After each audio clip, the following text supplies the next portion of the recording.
Assalamualaikum warahmatullahi wabarakatuh.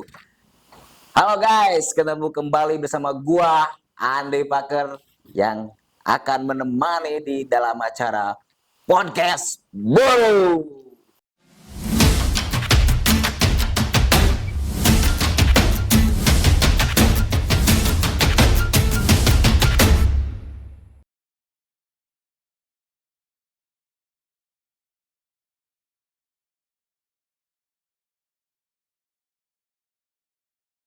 Oke, baik guys. Gimana kabarnya? Sehat semua kan? Semoga senantiasa kalian selalu berada dalam lindungan Allah Subhanahu wa taala. Hari ini kita kembali berjumpa di acara Podcast Buruh yang mana kita akan masih membahas perjuangan-perjuangan UMK di tahun 2024. Tentunya kita akan ada tamu penting nih. Yang tentunya adalah sosok manusia yang sangat paling berharga, yang paling penting di SPSI. Tentunya nanti akan ada kejutan. Kita akan ngobrol-ngobrol panjang lagi bersama. Ini adalah rekan juga sih, sahabat saya juga. Tentunya kita akan ngobrol panjang, ngebahas mengenai pergerakan-pergerakan, perjuangan, khususnya TSK SPSI PT Puyen Indonesia. Oke, tidak perlu panjang lebar lagi, kita lanjut aja sambut Bapak Rijal Sopyan. Baik, terima kasih Pak Rijal, sehat Pak Rijal? Alhamdulillah sehat. Gimana sebaiknya sehat? Alhamdulillah Pak Rijal. Waduh, sekarang Pak Rijal makin apa nih? Makin rafi gitu kan, elegan gitu kan. Siap, nah ini siap. Guys, dulu ini teman-teman gua nih, teman dari bangku sekolah SMK ya kalau salah itu ya. STM dulu ribut bareng. Dulu serius. Dulu wah tawuran bareng, ribut bareng. Cuman ya banyak lah keluh kesah sama beliau gitu kan untuk dari pertama kita kenal dari STM. Wah, banyak pelajaran berharga lah gitu. Meskipun dulunya saya sekolah bukan di STM, dari SMA. Iya betul. Indah ya. Cuman waktu pas saya pindah ke STM, beliau lah langsung ketemu sama beliau gitu kan, langsung diajak, dikenalin. Wah, jujur dari SMA ke STM Kaget ya. Kaget, bener-bener kaget. Perubahannya bener-bener drastis betul. Dari 360 derajat mungkin. Iya. Karena aturan dari SMA ke STM itu sangat jauh perbedaan. Jauh, betul. Pergaulan pun juga berbeda jauh kan. Kalau SMA itu kan biasanya kan lebih identik kan ke paling nongkrong biasa. Nah, betul. Itu. Tapi kalau STM kan ribut. Ribut. Nongkrong. Kamu tuh ribut mah tuh STM gitu kan. Oke, baik Pak Rijal. Aduh, Pak Rijal bisa ketemu lagi sama Pak Rijal. Meskipun teman lama, alhamdulillah kita bisa ngundang guys. Pak Rijal sosok ini dah Ketua SPSI PT Puyen Indonesia. Oke Pak Rijal, silakan untuk memperkenalkan diri dulu nih kepada teman-teman. Baik, setiap podcast di terima kasih kawan-kawan. Izin memperkenalkan diri. Nama saya Rijal Sopyan. Kebetulan saya di sini menjabat sebagai Ketua SPSI PT Puyen ya. Periode 2023 sampai 2028 ya. Dari 2027. Kebetulan saya menjabat ini belum setahun sih, baru beberapa bulan. Dan alhamdulillah pusingnya sudah lumayan sih. tapi itu sudah menjadi konsekuensi dan resiko, dan mungkin itu resiko seorang ketua mungkin ya. Seorang pemimpin mau tidak mau ya itu harus kita jalani. Gitu. Gimana nih Pak Ketua untuk menjadi pimpinan itu ngurus bawahan itu gimana sih ribetnya gitu? Wah, bukan main ribetnya. Cuman ya yang tadi saya sampaikan ini sudah menjadi resiko saya. Dan mungkin ini PR saya juga. PR saya juga bagaimana caranya saya bisa merangkul semua pihak, khususnya para pengurus, dan bisa memberdayakan mereka dan bisa membawa mereka ke arah yang lebih baik lagi. Nah, betul. Karena organisasi serikat pekerja ini adalah organisasi yang terdidik kan gitu. Dan saya tidak mau pengurus saya ataupun anggota saya ataupun korlap saya itu mereka seakan-akan bergerak ataupun misalkan mereka itu menjalankan organisasi tidak sesuai dengan, kalau di kita itu dasarnya. ada aturan ADART ya, kan, ADART, ya ya. ada ADART. Makanya saya semenjak menjabat di sini saya berusaha semaksimal mungkin sebisa saya bagaimana caranya saya bisa merubah paradigma di PUK ini ya. PUK itu adalah singkatan daripada pimpinan unit kerja. Pimpinan unit kerja. SPSI-nya yang ada di tingkat perusahaan. Oh, di kita kan ada berjenjang juga ya, ada kabupaten yang mungkin di podcast sebelumnya sudah dibahas oleh Pak Sekjen gitu. Ada kabupaten, ada provinsi, ada pusat juga kan gitu. Jadinya seperti itulah Pak Andi untuk perkenalan saya gitu. Oke, nah guys. Jadi gini, Pak Rijal ini menjabat dari tahun 2023. Ya. Berarti masih awal, masih awal, bulan Februari kemarin. Februari. Ya, sebelum puasa kalau nggak salah. Sekarang. Oh, dari bulan Februari berapa? Berarti ada 8 bulan? 8 bulanan ya? 10 bulanan lah. 10 bulanan. 19 10 bulan lah. 2023. Itu dipilih apa gimana Pak Ketua? Ya itu harus dipilih secara demokrasi. Karena ada demokrasinya juga. Demokrasi. Karena kan di kita yang tadi saya sampaikan di ADART itu masa periode seorang pemimpin itu di kita 4 tahun. Samalah kayak pejabat, kayak presiden, kayak organisasi yang lain juga. Batas waktunya 4 tahun dan itu kita hanya dikasih kesempatan 2 kali periode, 2 kali menjabat. Gitu. Jadi tidak boleh lebih daripada 2 kali kan. Kalau 5 kali gimana? 5 kali ya nggak bisa.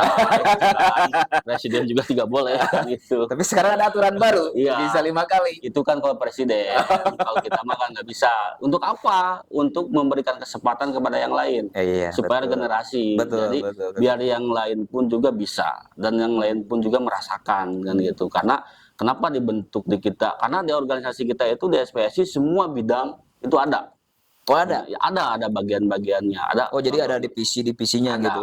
Contoh untuk masalah pengkaderan itu ada bidang kaderisasi dan organisasi. Oh itu untuk merekrut? Iya, mereka yang merekrut, yang mencari anggota ataupun bibit-bibit pengurus untuk regenerasi ke depannya. Mereka lah tim kaderisasi yang merekrut nanti kan itu. Itu untuk pengurusnya ada berapa tuh? Yang dikaderisasi itu untuk perekrutan. Kalau di kita itu sekarang ya, sampai sekarang itu pengurus aktif itu ada sekitar kurang lebih 200 lah. Kurang 200 lebih. Pengurus aktif? Ya, pengurus aktif itu kurang lebih sekitar 200. Kalau yang memang sudah, itu termasuk yang baru-baru ya. Karena memang di kita itu, di SPSI khususnya, kita selalu memberikan kesempatan kepada siapapun anggota, khususnya anggota kita SPSI yang memang mau bergabung kepada kita, siap berjuang kan gitu. Yang mau bergabung kepada SPSI silakan, kita selalu open kan gitu, silakan, itu selalu terbuka. Ada kategori khusus nggak kalau misalkan nih untuk bergabung SPSI kan itu si tim kaderisasi itu merekrut ya? Itu ada kriteria mungkin untuk menjadi calon anggota itu? Jelas ada yang tadi saya sampaikan di awal. Karena memang menjadi seorang pengurus, khususnya menjadi seorang pemimpin itu tidaklah mudah.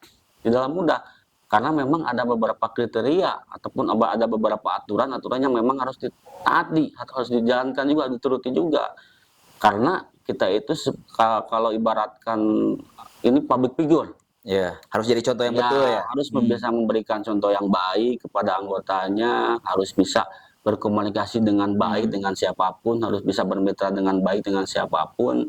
Karena seorang pengurus ini adalah pengayom anggota gitu, melayani anggota dengan sepenuh hati kan gitu. Karena kenapa? Karena serikat pekerja ini mitra daripada perusahaan gitu. Kalau di luaran mungkin ya di luaran, tapi ya mungkin identiknya orang lain mau perusahaan ataupun pemerintah menganggap kita itu serikat pekerja sebagai musuh. Padahal itu salah besar gitu. Musuh dalam arti musuh gimana? Dalam arti karena ketika memang di salah satu perusahaan ada serikat pekerja, secara otomatis perusahaan itu tidak bisa memutuskan suatu keputusan atau mengeluarkan suatu kebijakan itu sebelah pihak. Jadi semena-mena mereka mengambil keputusan sendiri. Jadi mereka itu harus berdasarkan kesepakatan dengan kita. Kalau di kita itu yang kemarin saya lihat di podcast sebelumnya di Pak Sekjen juga sudah bahas tentang PKB ya. Oh iya, PKB. PKB itu adalah perjanjian kerja bersama antara serikat pekerja dengan perusahaan, dan kebetulan di kita karena SPSI sebagai mayoritas, jadi antara SPSI dengan perusahaan. Nah disitulah kita bikin aturan-aturan, kita dari SPSI, dari serikat pekerja bawa draftnya, dari manajemen bawa draftnya juga, nanti kita berunding, itu nanti disepakati bersama. Ya, disepakati, dan itu tidak memerlukan waktu sedikit lumayan cukup lama juga, memerlukan waktu yang lumayan cukup lama juga. Menghabiskan berapa waktu? Sampai bahkan untuk yang kemarin karena memang keselang waktu itu kebetulan pasca Covid ya. Oh iya. Kebetulan betul, perusahaan juga lagi sibuk-sibuknya ngurusin order, dan kita juga mungkin ada beberapa kesibukan yang lain. Di PKB ini lumayan lama, kita hampir setahun itu perundingan PKB beres gitu. Karena lama ya, setahun. Berarti cukup alot juga ya? Lumayan alot, karena kita intinya itu. Karena aturan ini PKB ini nanti akan dipakai oleh kita selama 2 tahun ke depan. Selama masa bakti Pak Rijal. Ya, bisa 2 kali sebenarnya. Kalau kita kan masa bakti 4 tahun, kebetulan bisa 2 kali periode PKB. Oh, berarti 2 tahun dari sekarang. Berarti dari kemarin sebenarnya kalau pembentukan PKB 2022. Itu enggak. Kalau pembentukan PKB yang kemarin itu belum saya ketuanya, masih Pak Yudi yang sebelumnya. Pak Yudi. Pada saat itu saya posisi sedang menjadi wakil ketua, dan kebetulan saya juga ikut menjadi tim perunding PKB gitu. Makanya untuk PKB yang sekarang lagi berjalan itu lagi di zamannya Pak Yudi Sofian yang sebelumnya gitu. Mungkin sekarang udah berjalan ada 1 tahun lah, 1 tahunan lah. Nanti tahun depan 2024 itu harus diperbarui. Iya, harus, karena PKB itu periode 2 tahun sekali gitu. Yaitu intinya kita untuk perundingan PKB. Kenapa harus ada PKB? Karena memang kalau misalkan tidak ada PKB itu biasanya ya, kalau di perusahaan lain itu biasanya perusahaan itu ketika membuat aturan ataupun mengeluarkan kebijakan itu mereka ya udahlah semua gue kan gitu. Yang penting kan kita, makanya kalau di kita ini di khususnya PT Puyen, karena memang kebetulan bayar kita brand ternama juga Nike ya. Mereka paling memperhatikan terhadap kesejahteraan karyawan, dan mereka pun juga sangat welcome menyambut kehadiran serikat pekerja. Untuk apa? Untuk menjadi penyeimbang. Penyeimbang untuk menjadi controlling juga terhadap manajemen gitu. Jadi ketika memang ada kejadian atau permasalahan yang memang itu di luar aturan, karena sebenarnya kalau saya pribadi sih ngajarin ke anak-anak bukan ngajarin, ngasih arahan, karena memang saya juga gak bisa apa-apa Pak Andi, saya juga masih belajar kan gitu. Cuman kalau saya pribadi sih lebih ngarahin ke anak-anak itu, kalau kita berbicara undang-undang, tahulah Pak Andi sendiri kan, undang-undang sekarang sudah diobok-obok, sudah dirubah lah, ada cipta kerja lah, omnibus law segala macam, dan sekalipun memang ada aturan yang memang seharusnya dijalankan, sekarang sudah banyak ditabrak kan gitu oleh pemerintah juga. Makanya saya lebih mengedepankan ke anak-anak itu lebih ke komunikasi. Dengan siapapun kita harus menjalin komunikasi yang baik. Karena kuncinya itu, manajemen mau dengan TKA, mau dengan instansi pemerintahan, siapapun itu kita komunikasi. Karena jelas ketika kita berbicara aturan, jelas orang-orang yang datang ke kita itu ya orang-orang yang bermasalah gitu. Oh, jadi bermasalah semua itu? Enggak juga sih. Ada juga beberapa perjuangan kita yang memang tidak melibatkan permasalahan juga tentang kesejahteraan. Tapi kan kebanyakan ya, karena kan mungkin di PT Puyen ini kebanyakan karyawan masih pada labil ya, usia maksimal kebanyakan di angka 30 kan ya, usia 30. Masih fresh-fresh ya? Iya, masih pada emosinya masih labil kan gitu. Yang usia 40-50 itu jarang di kita itu. Makanya rentan gitu. Perusahaannya juga baru ya, pabriknya juga baru. PT Puyen ini berdiri sekitar 2016 atau 2015 ya, saya lupa lagi. 2015-an ya kalau nggak salah ya gitu. Nah, Pak Rijal, untuk tadi yang dikatakan untuk apa namanya PKB, itu ada tim formaturnya atau gimana? Ada. Tim formatur itu kita ada 20 orang. 20 orang. Ya, 10 orang manajemen, 10. Ganjil kalau nggak salah 9 orang, 18 berarti ya. Manajemen 9 orang, kita 9 orang gitu. Jadi masing-masing pihak itu mempunyai tim masing-masing. Tim perunding namanya, tim perunding. Kita dari serikat pekerja, tim perundingnya 9 orang. Dari manajemen juga 9 orang. Dan mungkin dari SPSI kebetulan karena kemarin juga saya masuk ya ke tim perunding, saya ambil dari beberapa kepala bidang, ketua bidang kalau di kita ya, yang tadi disampaikan, karena di kita ada 10 bidang yang ada di sini. Ada yang pertama itu kaderisasi organisasi, yang kedua ada bidang pendidikan, ada advokasi, ada kerohanian juga, ada kesejahteraan, banyak lah. Nanti akan diundang juga sama saudara saya, boleh Pak Rizal, nanti kita ya, undang di sini ya. Memang harus karena supaya, karena gini, podcast ini adalah salah satu program bidang Kominfo, lembaga Kominfo ya, yang memang dari beberapa bulan kemarin komunikasi dengan saya langsung, Pak Nadar, Pak Kapten sebagai ketua lembaganya mau mengadakan podcast, ya udah saya support dengan penuh, karena memang kenapa? Podcast ini bisa dijadikan sebagai sarana informasi juga buat anggota, karena tidak setiap hasil perjuangan kita ya, contoh kemarin kita berjuangan UMK lah, terus ada suatu keputusan atau kebijakan dari perusahaan yang memang sifatnya urgent kan gitu. Dan mungkin sebenarnya kita juga per gedung itu ada korlap untuk menyampaikan sarana informasi ketika memang hasil nggak efektif mungkin. Ya, bukan nggak efektif. Sebenarnya ya agak sedikit kurang efektif, itu agak sedikit terganggu juga. Karena kan ketika kita menyebarkan suatu informasi dan posisi sedang bekerja, itu tidak maksimal juga. Karena harus meninggalkan pekerjaan. Iya, yang pertama harus meninggalkan sedangkan si karyawan tersebut atau si pengurus tersebut, korlap tersebut sedang berada harus ngejar target ya, gitu kan. Betul, yang pertama itu. Yang kedua mungkin si karyawannya pun juga, si anggota kita pun juga, mereka sedang bekerja. Jadi untuk informasi, biasanya kalau kita sih menyebarkan informasi itu lewat pengawas ya. Tapi kan kadang-kadang yang namanya posisi di ruang produksi atau di pekerjaan itu kan waktunya mepet juga, tidak fokus juga kan gitu. Kadang-kadang yang sudah disampaikan informasi itu masih banyak yang menanyakan sama kita, khususnya sama korlap, karena di kita itu ada korlap itu perwakilan per gedung. Jadi di kita itu ada sekitar berapa gedung ya, kalau nggak salah kurang lebih 10 gedung ya, kurang lebih. Nah, setiap gedung itu kita SPSI itu naruh perwakilan anggota korlap. Berapa per gedung tuh? Berapa orang per gedung untuk korlap pengurus? Kalau itu kondisional, tergantung, karena kan kita ada yang gedungnya full banyak, ada yang memang setengah itu kan ya. Bukan gedung juga sih, sebenarnya departemen. Kalau memang kayak gedung satu kan banyak kan gitu, dari ujung sampai ujung kan full kan karyawannya kan gitu. Kita naruh berapa?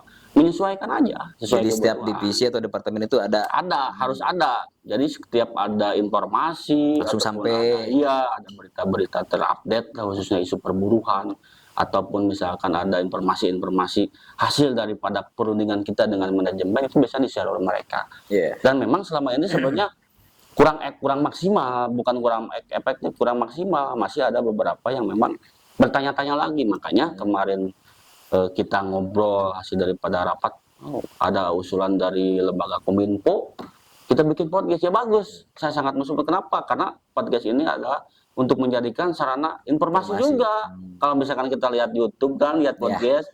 Wah, untuk sekarang mah kan media sosial itu kan udah mudah gitu kan, tinggal buka handphone, YouTube. Karena memang sekarang sudah canggih kan ya. Apa-apa kita HP, lihat YouTube, lihat apalah segala macam gitu. Saya pikir kalau kita menggunakan podcast untuk menyampaikan informasi itu lebih tepat. Tapi bukan dalam artian yang tadi kita hilangkan, tidak. Jadi gimana caranya informasi ini bisa langsung terserap kepada anggota, bisa sampai lah intinya kayak gitu. Makanya kita menggunakan beberapa alternatif atau beberapa cara kan gitu. Nah, contohnya masalah podcast ini. Masalah podcast ini ada menjadi sarana informasi ketika memang ada isu-isu ataupun keputusan-keputusan yang memang sifatnya ini perlu disampaikan ke anggota, disinilah tempatnya. Jadi podcast ini menjadi sarana informasi. Dan nanti dan mungkin ada anggota juga yang memang, karena memang anggota kita di kita itu lumayan banyak juga ya, sekitar 8.000 lah kurang lebih kan gitu. Karena memang tingkat PHK juga di kita lumayan meningkat, lumayan PHK juga. Iya. Itu berapa per bulannya yang PHK? Kalau kemarin itu kita kan berbicara anggota saya maksudnya anggota SPSI, anggota kita kan gitu. 1 tahun ke belakang, beberapa bulan ke belakang itu sebelum saya menjabat itu 1 bulan bisa sampai 500 orang itu yang PHK. Itu kasusnya apa aja? Rata-rata sih kebanyakan yang tadi saya sampaikan karena memang di kita karyawan masih pada muda, masih pada labil, mungkin mereka masa depannya masih panjang kan ya, tidak terpaku. Beda kalau dengan kita kan ya, kalau kita sudah kenyang lah masa muda. Tapi gue masih muda. Iya, masih muda. Oh, intinya kan kalau kita kan sudah kenyang lah masa muda dari zaman sekolah sampai kita waktu pertama kerja ke sini juga kan kita sudah kenyang lah, sekarang sudah waktunya kita makan mengurus. Dulu gue masih ingat nih, waktu pertama kerja keluar sekolah tuh, oh guys, pengalaman sama dia memang panjang saya ini. Kerja keluar sekolah dari STM itu langsung kita berangkat ke Bekasi, Pondok Gede waktu itu ya. Betul. Kerja di showroom sama Pak Rijal dulu masih cari pengalaman. Pedih di sana ya. Berapa bulan tuh? 3 bulan gua masih kerja di showroom. 6 bulan. Cuci mobil. Ya gitu, gimana kayak mau jualan mobil lah gitu di showroom. Ya betul. Sama beliau gitu kan. Nah, alhamdulillah sekarang kelihatannya udah punya jabatan. Wah, udah amin, alhamdulillah. Sampai itu kan adalah doa. Mudah-mudahan kita semua di sini diberikan kesuksesan. Amin. Ya intinya gini guys, sama Pak Andi ini sebenarnya sahabat dari kecil ya. Dari yang tadi disampaikan waktu zaman sekolah kita sudah barengan kan gitu. Sampai kerja pun juga kebetulan kan waktu zaman sekolah dia sudah kerja duluan di Jakarta waktu itu di Pondok Gede ya. Betul. Pondok Gede. Waktu itu pas zaman saya perpisahan keluar saya bingung pengen kerja di mana, saya kontak dia. Bro ada kerjaan nggak? Kata dia ada. Saya berangkat sendiri ke sana. Cuman gua gak kasih dulu nih. Gak dikasih tahu dulu kerjanya kerja apa gitu kan. Takutnya dia gak mau gitu kan. Makanya ya udah ada nih kerjaan, kalau lo mau ya udah. Gua kasih alamatnya nih. Dia gak ngasih tahu. Dia gak ngasih tahu kerjanya apa. Yang penting kalau waktu itu kan yang penting di pikiran saya kerja. Karena waktu zaman sekolah justru pikiran kita terbalik sekarang. Waktu zaman sekolah kita pengen cepet-cepet kerja. Supaya apa? Supaya kita punya uang sendiri. Betul. Ya beli-beli apa juga bisa sendiri, gak minta ke orang tua kan. Ternyata salah sekarang itu pengen kembali lagi sekolah. Karena waktu itu kan Pandi, bro kamu kerja di mana? Jakarta, saya ikut dong. Saya berangkat aja kan. Waktu itu saya baru pertama kali menginjak Jakarta tahun 2012 ya. 2012 itu saya waktu pertama kali dan dengan modal nekat saya berangkat sendiri, turun di terminal rambutan. Sampai berangkat saya ke Pondok Gede waktu itu di Jatiwaringin kalau nggak saya masih ingat Jatiwaringin itu. Saya berarti di sana ternyata kaget. Saya ditaruh di Bandara Halim ya waktu itu. Bandara Halim sama dia sendiri kurang ajar kata saya ditinggal istri sendiri kan gitu. Ya tapi kan namanya pengalaman. Itulah yang namanya. Nah itu guys. Gue enak nih kerja di bangunan yang baru, showroom yang baru, masih baru, enak fasilitasnya. Cuman dia gue kasih tuh sama bos ditempatin di showroom yang ada di Halim. Cuman itu tempatnya paling berapa meter, luasnya juga kecil, ya, lumayan, gitu kan. Tapi ya itu namanya juga perjuangan ya. Kita cari pengalaman, keluar sekolah langsung kerja dan alhamdulillah gitu. Dari pengalaman tersebut kita bisa barengan, meskipun kita sama dalam sekarang satu perusahaan kerja, alhamdulillah dipertemukan kembali.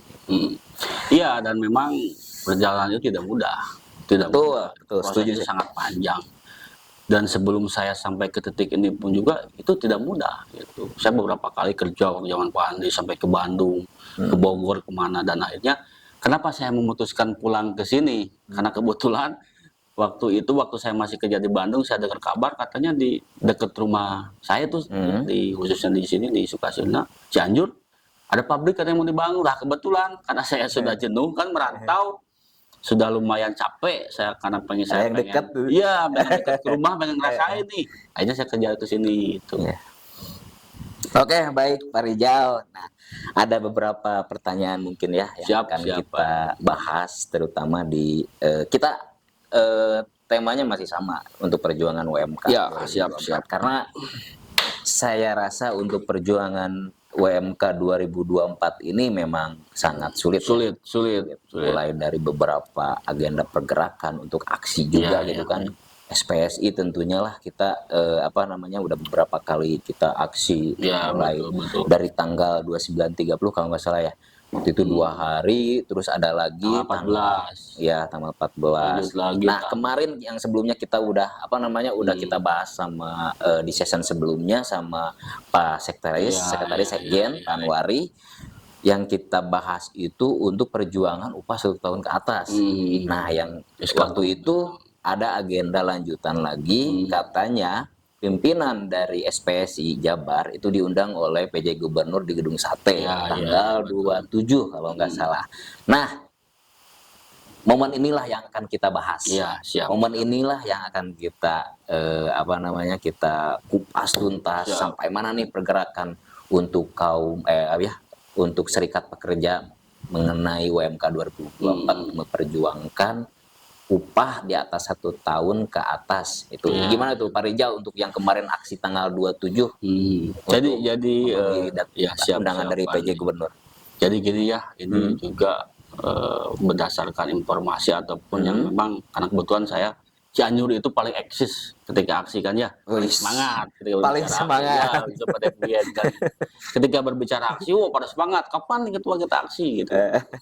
Kebetulan kita dari Cianjur mengawal dari awal sampai tuntas kan, dari tanggal 29, bahkan kita 29 30 itu kan all out di sini ya, kita keluar semua. Hanya beberapa sih yang ikut, ada juga yang lebih memilih pulang kan gitu, ada juga yang ikut aksi tapi belok. Itu sebenarnya kan kebanyakannya manfaatin momen guys. Anggota kita itu sebenarnya kebanyakannya itu bukan pengen demo sih, sebenarnya kan itu adalah hajat buruh. Kalau bahasa sekolah mah samen kan gitu. Samen gitu. Jadi ya tapi alhamdulillah juga masih banyak yang memang ikut berjuang ke Bandung ya. Untuk masalah upah 2024 ini memang agak rumit juga ya, dan ini mungkin baru tahun sekarang yang paling susah itu, karena kebetulan kan pejabatnya PJ, gubernurnya PJ sementara kan gitu. Kalau misalkan sebelumnya kan kita gubernur definitif ya, kayak gubernur terpilih kan, kayak Pak Ridwan Kamil waktu sebelumnya, segimana keras pun dia, tapi alhamdulillah hasilnya akhirnya dia mengasih opsi terbaik buat buruh, dan memang solusi terbaik juga buat buruh. Upah di atas 1 tahun ini adalah produknya Pak Ridwan Kamil waktu itu, gubernur yang sebelumnya kan gitu. Kenapa sekarang agak sedikit sulit yang tadi saya sampaikan, karena memang PJ yang pertama, PJ ini adalah ditugaskan oleh Mendagri juga dari kementerian, berarti berurusan dengan pusat juga, presiden juga kan gitu. Makanya dia itu hanya sebagai pelaksana tugas kan gitu. Betul. Karena memang dia nggak punya beban, nggak punya karena dia tidak dipilih kan, jadi ditunjuk atau ditempatkan juga kan gitu. Dan upah 2024 ini yang saya alami selama saya gabung di Serikat Pekerja khususnya di SPSI, baru sekarang kenaikan upah itu paling sulit gitu. Biasanya itu di akhir tahun, sekarang itu udah tanggal 29 ya, biasanya itu di tanggal 28, 29 itu sudah beres. Kita itu sudah beres, buruh itu sudah pada liburan biasanya kan, persiapan liburan. Tapi kalau sekarang kita itu boro-boro mikirin liburan kan, orang di saat PNS ataupun yang lain memikirkan hiburan, kita kan libur panjang kan, akhir tahun ya, tahun baruan, panjang tahun baru, kita boro-boro bikin liburan. Karena yang tadi ini sudah menjadi tugas dan tanggung jawab Serikat Pekerja, dan sebagai fungsinya juga memperjuangkan hak pekerja ini sebagai haknya, upah kan gitu.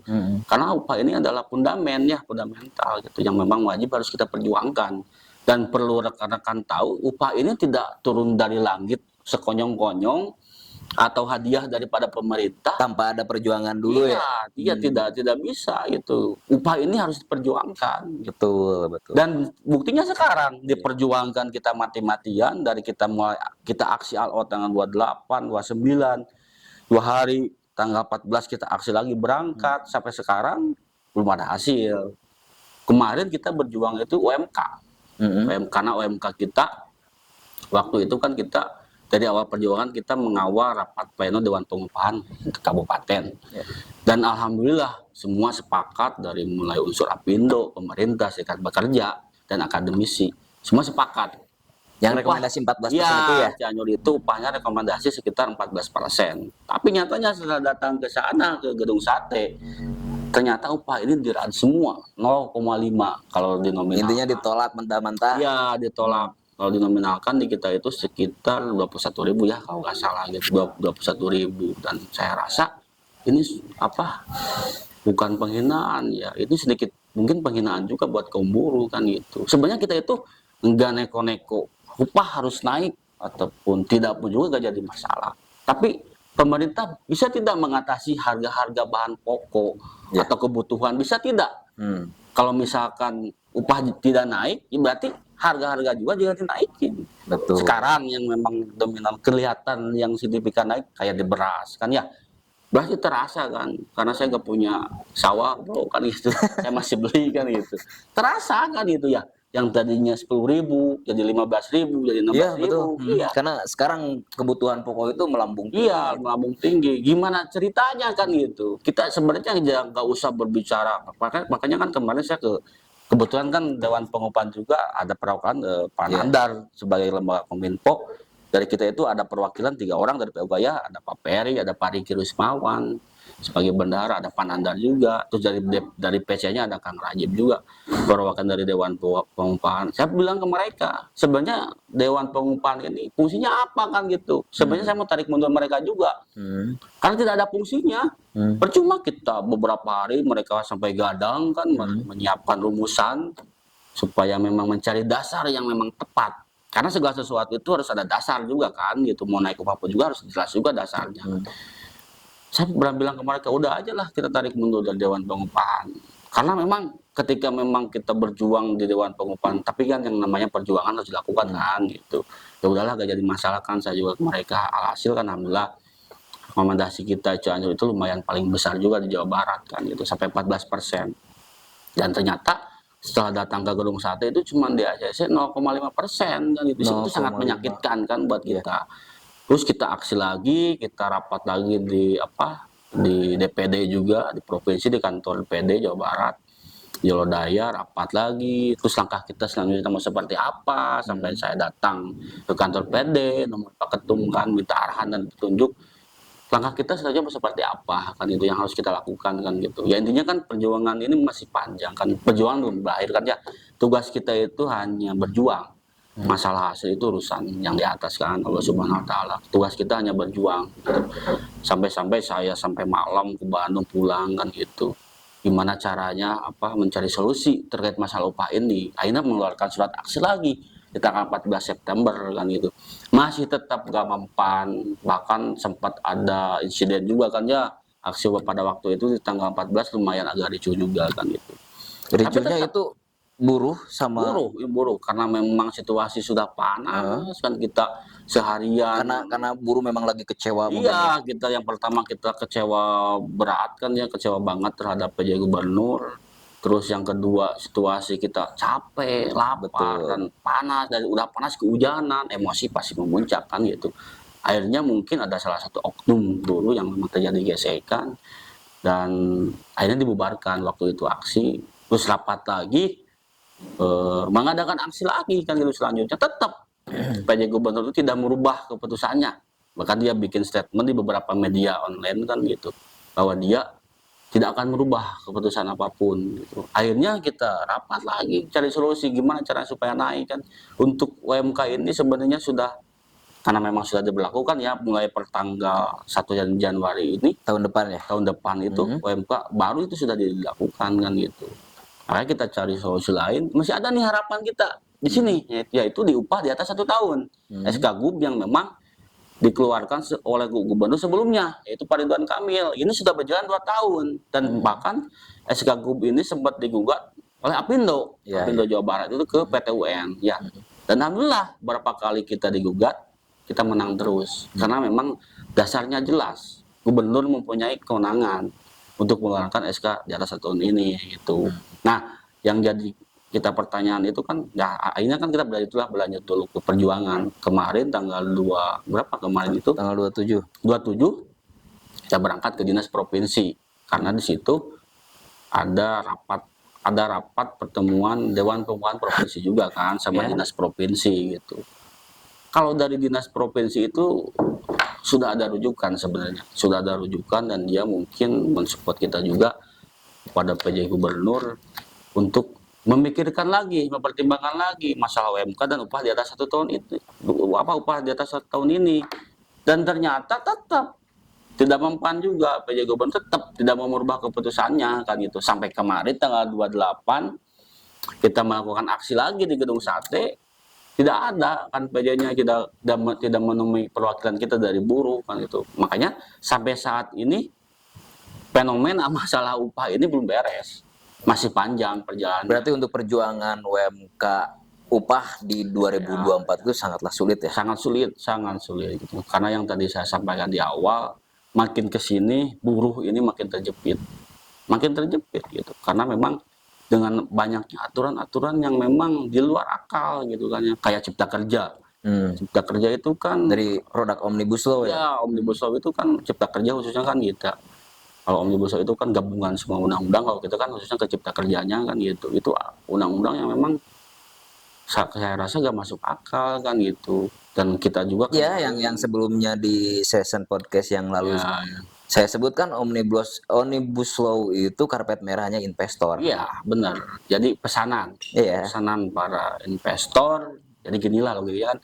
Oke, kita mau bikin perusahaan di Indonesia, tapi aturannya pengen seperti ini kan gitu. Sebenarnya gak jadi masalah sih, dia juga mau pesan aturan seperti apa tapi harus fair juga.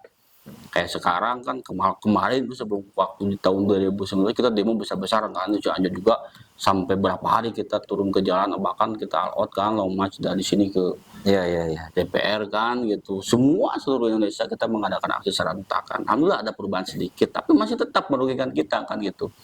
Jadi ada beberapa aturan yang memang sifatnya sangat merugikan kita kan gitu. Contohnya masalah upah ini kan gitu. Saya juga nggak paham kan pemerintah itu seperti apa kan tujuannya. Intinya posisi kita untuk saat ini buruh semakin terjepit. Makanya kuncinya kan kita dengan apa? Ya kalau bukan dengan kekompakan kita, dengan kesulitan kita, bagaimana kita mau bisa melawan kan gitu. Tapi ya intinya kalau saya pribadi khususnya di TSK SPSI PT Puyen dan Kabupaten Cianjur juga, kita tidak patah semangat juga, tidak putus asa juga. Kita masih tetap berjuang, mencari cara, mencari solusi, karena masih ada solusi lain juga kan. Betul. Gak mungkin pasti gak ada solusi. Gak ada, kalau yang gak mungkin. Jadi intinya gitu. Untuk si upah 1 tahun ke atas itu yang di Kepgub itu menurut Pak Rijal sendiri nih, menurut pandangan Pak Rijal sendiri nih, apakah itu akan bisa dijalankan kembali di 2024? Karena lumayan juga kan, kalau misalkan yang kita udah rasakan lah dari upah 1 tahun ke atas itu ada, meskipun di tahun sebelumnya kita kan memang udah mutlak nih nggak ada kenaikan UMK, tapi dengan adanya upah 1 tahun ke atas itu alhamdulillah kan gitu, kita bisa ada kenaikan lah gitu kan. Nah ini gimana nih untuk yang di 2024? Kan ini masih dalam perjuangan gitu kan, masih proses gitu kan. Nah kira-kira si SKGUB ini si upah 1 tahun ke atas ini di SKGUB bakal terrealisasi atau enggak nih? Siap, baik Pak Andi, sambil merokok ya. Oh iya silakan. Gua juga ngerokok nih. Bebas, kita mah podcast buruh, bukan podcast orang-orang politik, pemerintah, selebriti, bukan. Karena kita bukan ahli politik. Iya, bukan gitu. Buruh gitu. Bebas lah podcastnya, sambil merokok ya. Minum. Siap Andi, makasih. Jadi gini, untuk masalah kita masih di ini ya, masalah SKGUB tadi, pertanyaan Pandi itu kan, apakah SKGUB atau SK upah di atas 1 tahun ini akan terrealisasi atau tidak? Tadi saya sampaikan ini masih 50-50. Yang intinya kita harus jangan pesimis lah, kita harus harus berprasangka baik juga kan gitu. Intinya kan perjuangan kita akan terus berlanjut gitu, apapun resikonya gitu, kita akan tetap memperjuangkan upah di atas 1 tahun ini gitu. Makanya kita semalam juga saya komunikasi dengan pimpinan daerah juga, bagaimana kelanjutan kita ke depannya. Mungkin karena memang kita akan menghadapi libur dulu ya, karena orang-orang pemerintah juga mereka sibuk pada liburan. Kalau kita mungkin nanti akan mempersiapkan segala sesuatunya, langkah apa nih yang akan kita lakukan ke depannya terkait masalah upah ini, karena upah ini tetap kita harus ada kenaikan gitu. Kalau memang tahun ini kita nggak ada kenaikan sama sekali, ini sangat bahaya sekali. Nanti tahun depan pun juga ke depannya akan seperti ini gitu. Makanya kita mengupayakan semaksimal mungkin bagaimana caranya tahun sekarang itu harus ada kenaikan upah gitu kan. Itu makanya mungkin kalau kita khususnya SPSI PT Pugin Indonesia, saya juga sudah berkomunikasi atau berkoordinasi dengan rekan-rekan kita Pucen Group, karena kita itu ada grup ya. Pucen ini ada grup, kita ada saudara kita di GSI 1 di Sukabumi, ada GSI 2 kita PT Pugin, dan pusatnya di Lengkumas juga kan gitu. Yang di Tangerang ya? Ya, yang di Tangerang gitu. Jadi kemarin kita sudah komunikasi juga, kalaupun misalkan dari pemerintah tetap dia dengan bersikukuh dengan keputusan dia tidak merubah sedikit pun, ya kita nanti mungkin solusi terakhir kita akan berjuang mati-matian di perusahaan. Kita akan meminta kepada perusahaan untuk menaikkan upah di atas 1 tahun. Tapi mungkin perusahaan juga perlu dasar. Perlu dasar. Kemarin waktu aksi di Bandung tanggal 14 itu, Pak Ketum Pak Rojinto menyampaikan di orasinya, kalaupun misalkan di Jawa Barat ataupun pemerintah Jawa Barat yaitu PJ Gubernur Pak B. Mahmudin itu tidak mendengarkan permintaan kita, berarti solusi terakhir ataupun itu alternatifnya gitu, kita akan melakukan aksi besar-besaran di daerah gitu, untuk menekan kepada pemerintah daerah, bupati, supaya bupati juga mungkin ada sedikit pressure ke pemerintah provinsi, ataupun dia bisa bikin kayak rekan-rekan kita di Sukabumi, bikin SE semacam surat edaran seperti apalah, yang mungkin yang penting ini akan menjadi dasar di perusahaan untuk kenaikan upah. Untuk perda mungkin jadi buatkan untuk bisa jadi berbentuk perda ataupun SE itu. Istilahnya yang penting itu akan menjadi dasar kepada perusahaan untuk kenaikan masalah upah ini kan gitu. Ya mungkin itu intinya, untuk masalah upah ini kita masih dalam tahap perjuangan dan kita akan terus berjuang. Apapun hasilnya nanti akan kita sampaikan kepada anggota di bawah. Jadi nih kita kan akan ada libur panjang dulu nih untuk menghelat pergantian tahun untuk yang betul. Yang akan datang 2024. Ya. Kalau untuk SKUMK kan itu udah disahkan dan akan dijalankan di bulan Januari. Ya. Nah untuk masih di upah 1 tahun ini kan tetap PJ Gubernur masih bersikukuh dengan keputusannya sendiri, tidak mau mendengarkan aspirasi dari buruh gitu kan. Otomatis di tahun yang akan datang di 2024, kaum buruh atau serikat pekerja akan terus melakukan pergerakan yang intinya agar merealisasikan upah 1 tahun betul. Seperti itu ya. Oke, baik.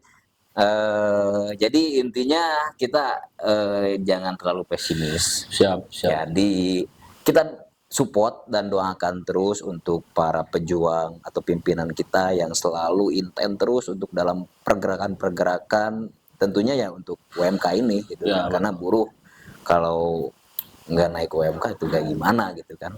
Nah makanya kita selalu doakan yang terbaik buat pimpinan kita. Amin. Agar diberi kesehatan dan kemudahan. Amin. Oke, baik Pak Rijal. Nah kita kan tadi ada yang belum ditanyakan juga nih. Ya. Pak Rijal selama menjabat di SPSI Puyen ya dari Februari bulan kemarin, masih tahun 2023. Untuk visi dan misinya nih, kita kan pengen tahu nih, kawan-kawan buruh semua juga kan pengen tahu juga nih visi misi dari Pak Rijal ini untuk SPSI di PT Puyen ini nih gimana nih, mau gimana gitu kan. Siap. Sebenarnya kalau untuk masalah visi misi secara tidak langsung sebenarnya tadi sudah agak sedikit kebahas. Ya. Mungkin sekarang lebih diperjelas lagi gitu. Cuman mungkin supaya lebih jelas lagi ya. Intinya kan waktu saya pertama menjabat juga, di situ kan ada perkenalan dan pencalonan juga, di situ ada perkenalan dan visi misi. Saya sudah sampaikan juga. Intinya visi misi saya tidak terlalu panjang lebar atau memang menjanjikan sesuatu yang memang sifatnya janji manis atau memang, karena kan kebanyakan seperti itu kan ya. Bukan di kita saja. Apalagi sekarang lagi musim pemilu, tiba-tiba banyak orang yang memang baik kan gitu ya, mendadak kan gitu. Yang sebelumnya nggak kenal jadi kenal kan, pernah kenal seperti apalah kan gitu. Intinya saya sampaikan untuk masalah visi misi saya tidak terlalu panjang lebar karena takut juga tidak terrealisasi kan gitu. Makanya saya menyampaikan untuk visi misi saya itu intinya saya ingin membawa PUK ini ke arah yang lebih baik lagi. Yang tadi saya sudah sampaikan bagaimana caranya saya membawa PUK ini ke arah yang lebih baik, bagaimana caranya minimal saya bisa mempertahankan organisasi ini kan gitu. Paling tidak sorry potong deh Pak Rijal, yang barusan katakan Pak Rijal, membawa PUK ke arah yang lebih baik lagi.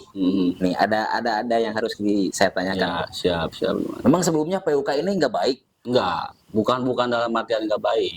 Yang sebelumnya juga baik kan gitu. Tapi kan intinya kan kita harus maju ke depan. Dan ya seiring berjalannya waktu, seiringnya proses ini berjalan, bagaimana caranya kita harus menjadi lebih baik lagi kan. Kayak hidup juga kan dulu saya sama pernah mengalami lah masa-masa gak benar seperti apa kan gitu. Intinya kan organisasi juga seperti itu. Bukan dalam artian tidak baik, tapi karena dulu kita masih punya labil juga ya. Ya, dulu skor monggok. Iya itu. Ya intinya itulah. Maksudnya kan intinya bukan dalam artian saya tidak mau bilang kalau misalkan yang kemarin tidak baik, tidak. Sebenarnya yang kemarin juga baik. Karena kebetulan kan waktu saya juga ada di dalam sana kan gitu, sebagai pengurus juga kan itu.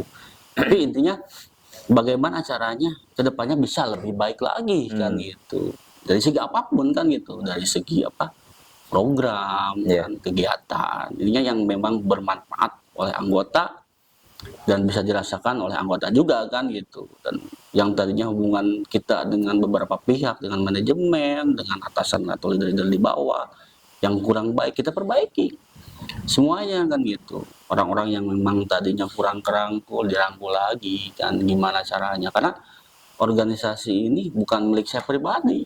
Dan saya tanpa rekan-rekan di sini, mungkin tanpa anggota yang di bawah, saya bukan siapa-siapa. Gitu. Karena memang ada kepercayaan mungkin sama Pak Rijal untuk mengarahkan SPSI ini agar melebarkan sayapnya lebih jauh dan lebih baik lagi, mungkin seperti itu ya. Ya itu mungkin dan mungkin yang perlu Pandi tahu ya gitu. Sebenarnya sampai sekarang saya juga sempat kalau lagi melamun atau berpikir sekarang tuh saya ketua ya kali ini. Saya kadang-kadang suka begini, saya agak sedikit speechless gitu. Iya, agak sedikit gak pede juga. Maksudnya gini, dengan memimpin organisasi sebesar ini kan gitu, SPSI ini kan organisasi pertama di Indonesia kan ya, organisasi terbesar, bahkan semua serikat yang ada di Indonesia itu lahir daripada rahim SPSI kan, semuanya kan gitu. Termasuk di PT Puyen pun kita kan ada beberapa serikat dan itu lahir daripada rahim SPSI semua kan gitu. Suka ataupun tidak suka silakan, memang kenyataannya seperti itu. Semua organisasi yang ada di Indonesia, khususnya di PT Puyen Indonesia, itu lahir daripada rahim SPSI kan, awalnya dari SPSI gitu. Makanya saya sempat berpikir dengan kemampuan saya yang seperti ini, yang tadi dibahas sekolah pun juga hanya tamatan STM, yang mungkin kebanyakannya di jalan kan gitu ya.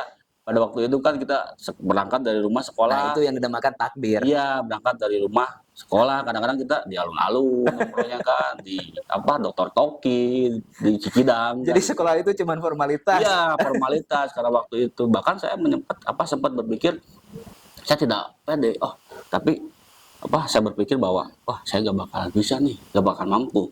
Tapi ini saya punya pikiran bahwa Tuhan tidak mungkin menakdirkan seseorang di luar batas kemampuannya kan gitu. Intinya ketika Tuhan mempercayakan saya, berarti saya sudah mampu kan gitu.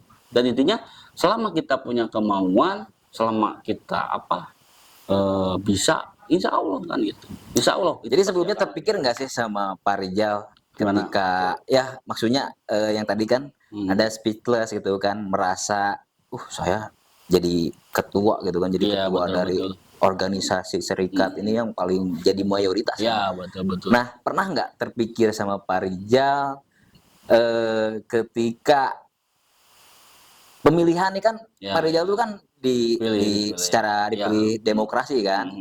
merasa siap atau menyalonkan diri atau gimana tuh untuk menjadi ketua SPSI itu kan? Pernah terpikir nggak? Aduh, saya nggak nyangka nih gitu kan sampai sejauh ini jadi ketua SPSI gitu kan? Ya, karena memang pada waktu itu saya terpilih secara aklamasi. Secara aklamasi dalam artian calon tunggal kan. Oh, jadi nggak ada yang nyalon lagi? Ya, karena sebelumnya sebelum terjadinya musnik itu musyawarah unit kerja di tingkat PUK kan gitu, untuk pemilihan satu pemimpin ketua, melahirkan satu ketua baru kan gitu. Kita rapat dulu para pimpinan, para pengurus atau bidang-bidang, misalnya para pimpinan lah kan gitu. Kita rapat dulu, gimana nih kita musnikan siapa yang akan mencalonkan diri jadi ketua, ya silakan bebas kan gitu. Ini kan demokrasi kan gitu. Siapapun yang mau mencalonkan, cuman ada beberapa kriteria atau syarat yang memang harus perlu diperhatikan juga. Contoh, untuk menjadi seorang ketua ini minimal harus aktif di kepengurusan selama 1 atau 2 tahun, atau keanggotaan selama 1 atau 2 tahun kan. Seorang anggota, sekalipun dia sudah aktif mengikuti anggota kita dari awal berdirinya SPSI di sini, udah 8 tahun kan sekarang SPSI ini, dia mencalonkan diri tiba-tiba, dia kan tidak tahu kalau misalkan dia belum aktif jadi kepengurusan, dia kan belum tahu isinya apa di PUK ini seperti apa kan gitu ya, lingkungan PUK seperti apa, dia kan belum memahami. Makanya kita bikin aturan itu, di ADART juga kita ada sebenarnya kan gitu, bikin aturan minimal harus aktif di kepengurusan selama 1 tahun gitu, supaya dia mengenali dulu kan itu, mengetahui kan itu. Jadi minimal ada dulu di ada gambaran juga kan, jangan sampai tiba-tiba dari anggota kan itu. Tapi itu bebas untuk semua pengurus, makanya kan saya sekarang ini sebenarnya saya juga dari awal yang pertama tadi ya, kembali ke pertanyaan tadi kan gitu, saya juga tidak berambisi ataupun tidak menyangka juga akan menjadi ketua, karena memang ini kepercayaan daripada rekan-rekan semua menunjuk saya untuk menjadi ketua kan gitu. Intinya kan kalau misalkan rekan-rekan menunjuk saya atau memang percaya terhadap saya, ya saya harus lebih siap kan gitu, mau tidak mau kan gitu. Sekalipun memang menjadi seorang pemimpin itu resikonya sangat besar ya, berat juga, bukan hanya pertanggungjawaban kita di media saja kan gitu. Kalau zaman dulu itu kan ketika terpilih jadi pemimpin bilangnya innalillahi kan gitu, musibah kan gitu. Karena memang saya juga menjadi pemimpin rumah tangga juga kan masih banyak perlu belum baik juga kan, masih perlu banyak belajar juga. Apalagi saya dengan memimpin organisasi sebesar ini, SPSI yang memang anggotanya mayoritas di PT Puyen khususnya kan gitu. Saya agak sedikit pintar juga dengan kemampuan saya yang memang tadi pendidikan saya hanya di STM. Kalau yang lain kan minimal kan S1 atau D3 kan gitu, memakan bangku kuliah lah minimal kan. Tapi di situ saya tidak putus harapan, tidak putus asa.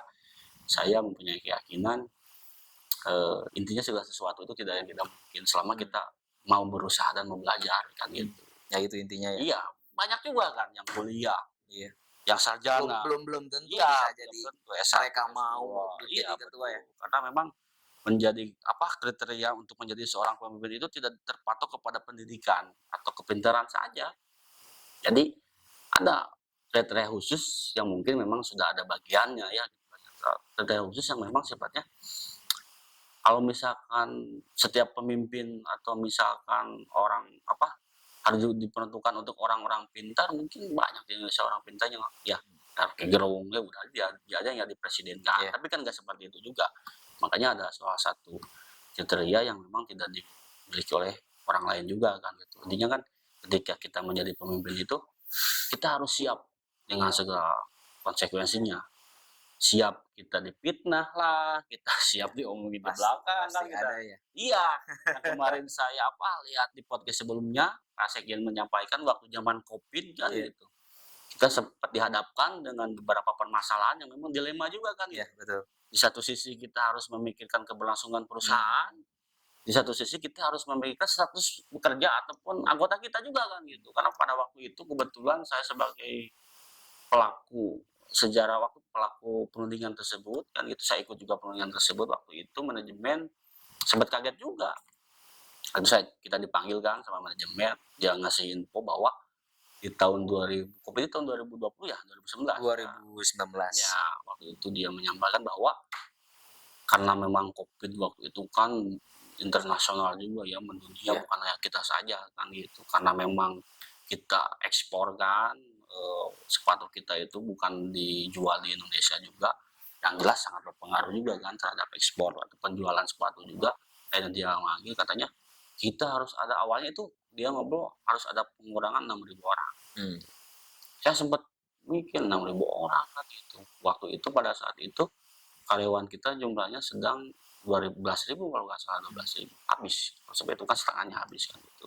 Tapi itu pun kemungkinan terpahitnya, kemungkinan terpahit.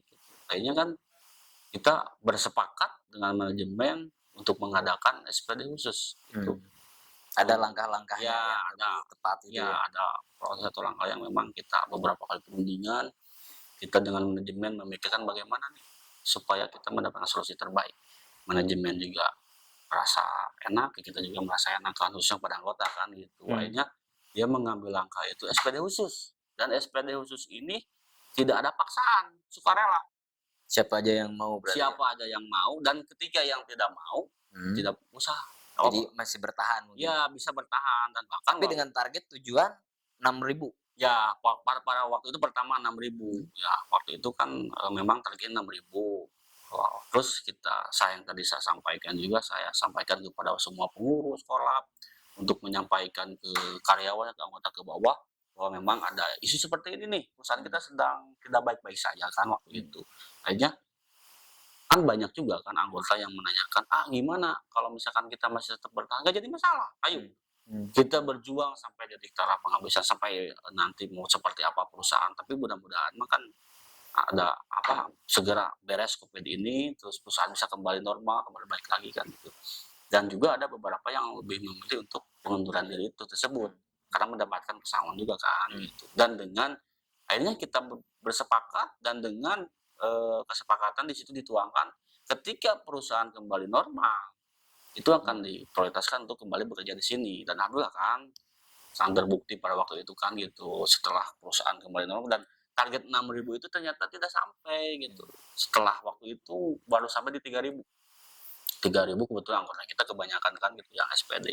Dari total anggota kita waktu itu 8.000 kalau nggak salah, atau 9.000, sampai sisa 6.000-an lah waktu itu anggota kita gitu.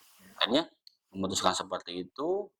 Dan di tengah perjalanan situasi kembali normal, ya situasi kembali membaik, kayaknya perusahaan men-stop SPD khusus kan gitu. Setelah COVID berlalu, melakukan perekrutan kembali, dan alhamdulillah itu terrealisasi dan ditepati oleh perusahaan bahwa yang diutamakan itu yang kemarin SPD khusus. Kenapa? Karena mereka itu sudah menolong perusahaan.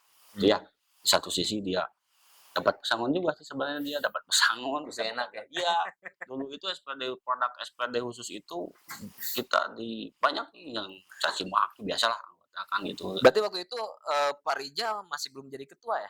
Belum, itu di tahun itu Pak Yudi juga baru pertama menjabat, baru beberapa tahun menjabat. Terlepas PLT dari Pak Rianto, waktu itu kan Pak Yudi PLT 1 tahun ya, PLT 1 tahun, terus kita mustik yang pertama waktu itu di tahun 2000 berapa lah gitu, saya lupa lagi. Pak Yudi terpilih, beberapa menjabat beberapa tahun, langsung dihadapkan dengan COVID ya. Gitu, ya. Itu berarti terberat mungkin ya selama Pak Yudi menjabat, udah dihadapkan langsung sama kasus COVID yang mungkin itu permasalahan terberat kita di tahun pada waktu itu kan gitu. Tapi alhamdulillah karena memang SPSI ini sudah berdiri lama, mungkin kita sudah terbiasa. Kita sudah terbiasa dengan masalah-masalah seperti itu kan gitu. Akhirnya kan sampai sekarang alhamdulillah kan perusahaan sudah kembali normal. Bahkan kan sekarang sudah ada beberapa perekrutan yang mungkin untuk menutupi yang memang ada yang resign. Karena kan di kita itu setiap bulan ada aja lah yang resign, ada 50 sekarang, ada 100 kan, setiap bulan itu ada aja yang resign kan gitu. Ada yang memang dibawa oleh suaminya, ada yang memang keluar negeri kan gitu, ada yang sudah nikah punya anak, sibuk ngurus anak atau fokus. Jadi bermacam-macam mungkin ya. Iya, ada yang resign, ada yang PHK, ada yang mangkir juga, sama sekali gak ada pemberitahuan, ada yang resign secara baik-baik kan gitu. Ada Tapi juga yang semua orang yang ada di Kabupaten Cianjur ini jadi gimana ya, untuk lebih milih jadi target utama lah, prioritas gitu ya, pengen masuk gitu kan, bekerja di sini. Karena yang dirasa, saya pribadi juga gitu kan, untuk kerja di sini dalam segi, fasilitas juga, betul. gitu kan. Udah itu ada dikasih makan juga. Iya, betul. Untuk Terus hak normatifnya juga normatif dijalankan. sudah berjalan kita Jadi sih. lebih enak gitu kan. Kalau gitu karyawan tetap lagi Iya, gitu kan. betul. Memang PT PUN ini salah satu perusahaan terbesar di Cianjur ya. Kalau kita juga kan banyak ya, kayak tetangga kita ada Aurora, ada Pasi kan gitu. Bahkan karena mereka itu lebih memilih untuk keluar ketika PT PUN membuka lowongan, lebih memilih pindah ke sini. Karena satu-satunya di perusahaan di Cianjur yang memberlakukan karyawan tetap gitu kan. Dengan kita training 3 bulan langsung jadi karyawan tetap kan. Kalau di perusahaan lain mungkin perlu beberapa tahun kan untuk mencapai kontrak. Kalau di kita kan memang sangat diperhatikan lah masalah normatif, masalah kesejahteraan itu sudah terjamin di kita itu kan. Nah, untuk apa namanya, Pak Rijal, untuk pencapaian selama menjadi ketua SPSI di PUIN nih, selama pada saat menjabat itu apa sih yang sudah dilakukan Pak Rijal? Pencapaian. Ya, kalau untuk berbicara pencapaian, kalau saya mengklaim takutnya dikira sombong kan gitu. Mungkin jangan kamplem. Ya. Yang menurut Pak Rijal aja yang sudah apa berjalan selama 10 bulan ini ya. Betul. Apa aja yang sudah? Ya mungkin banyak juga sih ya, banyak juga karena memang pada waktu saya menjabat bulan pertama sampai bulan keempat itu lumayan berat juga. Karena saya dihadapkan dengan PR yang begitu besar juga kan, begitu banyak juga, harus merubah kebiasaan-kebiasaan yang memang kurang baik menjadi lebih baik lagi kan gitu. Bukan dalam artian tidak baik ya, tapi harus lebih baik lagi kan gitu. Dari segi attitude kepengurusan juga, dari segi program kan gitu, dan anggaran yang jelas juga kan peruntukannya untuk apa. Karena anggaran ini kan kita sebenarnya paling murah sih SPSI ini. Kita satu serikat yang memang masih menggunakan anggaran seangka 10.000 aja. 10.000 ya? 10.000 kalau di ADRT sebenarnya kita itu harusnya 1% dari gaji. Dari gaji. Kalau berbicara upah kita 3 juta kurang berarti minimal 30.000. Dan serikat lain sudah menerapkan itu, bukan dalam artian saya sebenarnya bukan tidak mau menerapkan 1%. Cuman saya berpikir apakah saya akan bisa mengelola atau membawa uang sebesar itu kan, yang takutnya dikhawatirkannya kan nanti uang dengan uang yang jumlah besar saya tidak bisa mengelola dan itu akan membawa saya ke arah yang memang tidak baik. Saya tidak mau. Itu sensitif ya? Iya, makanya kan lebih baik udahlah segini dulu kan gitu ya, 10.000. Dan 10.000 pun ini bukan dikelola oleh kita saja, itu didistribusikan ke jenjang juga, karena yang dikelola oleh kita itu hanya 50%.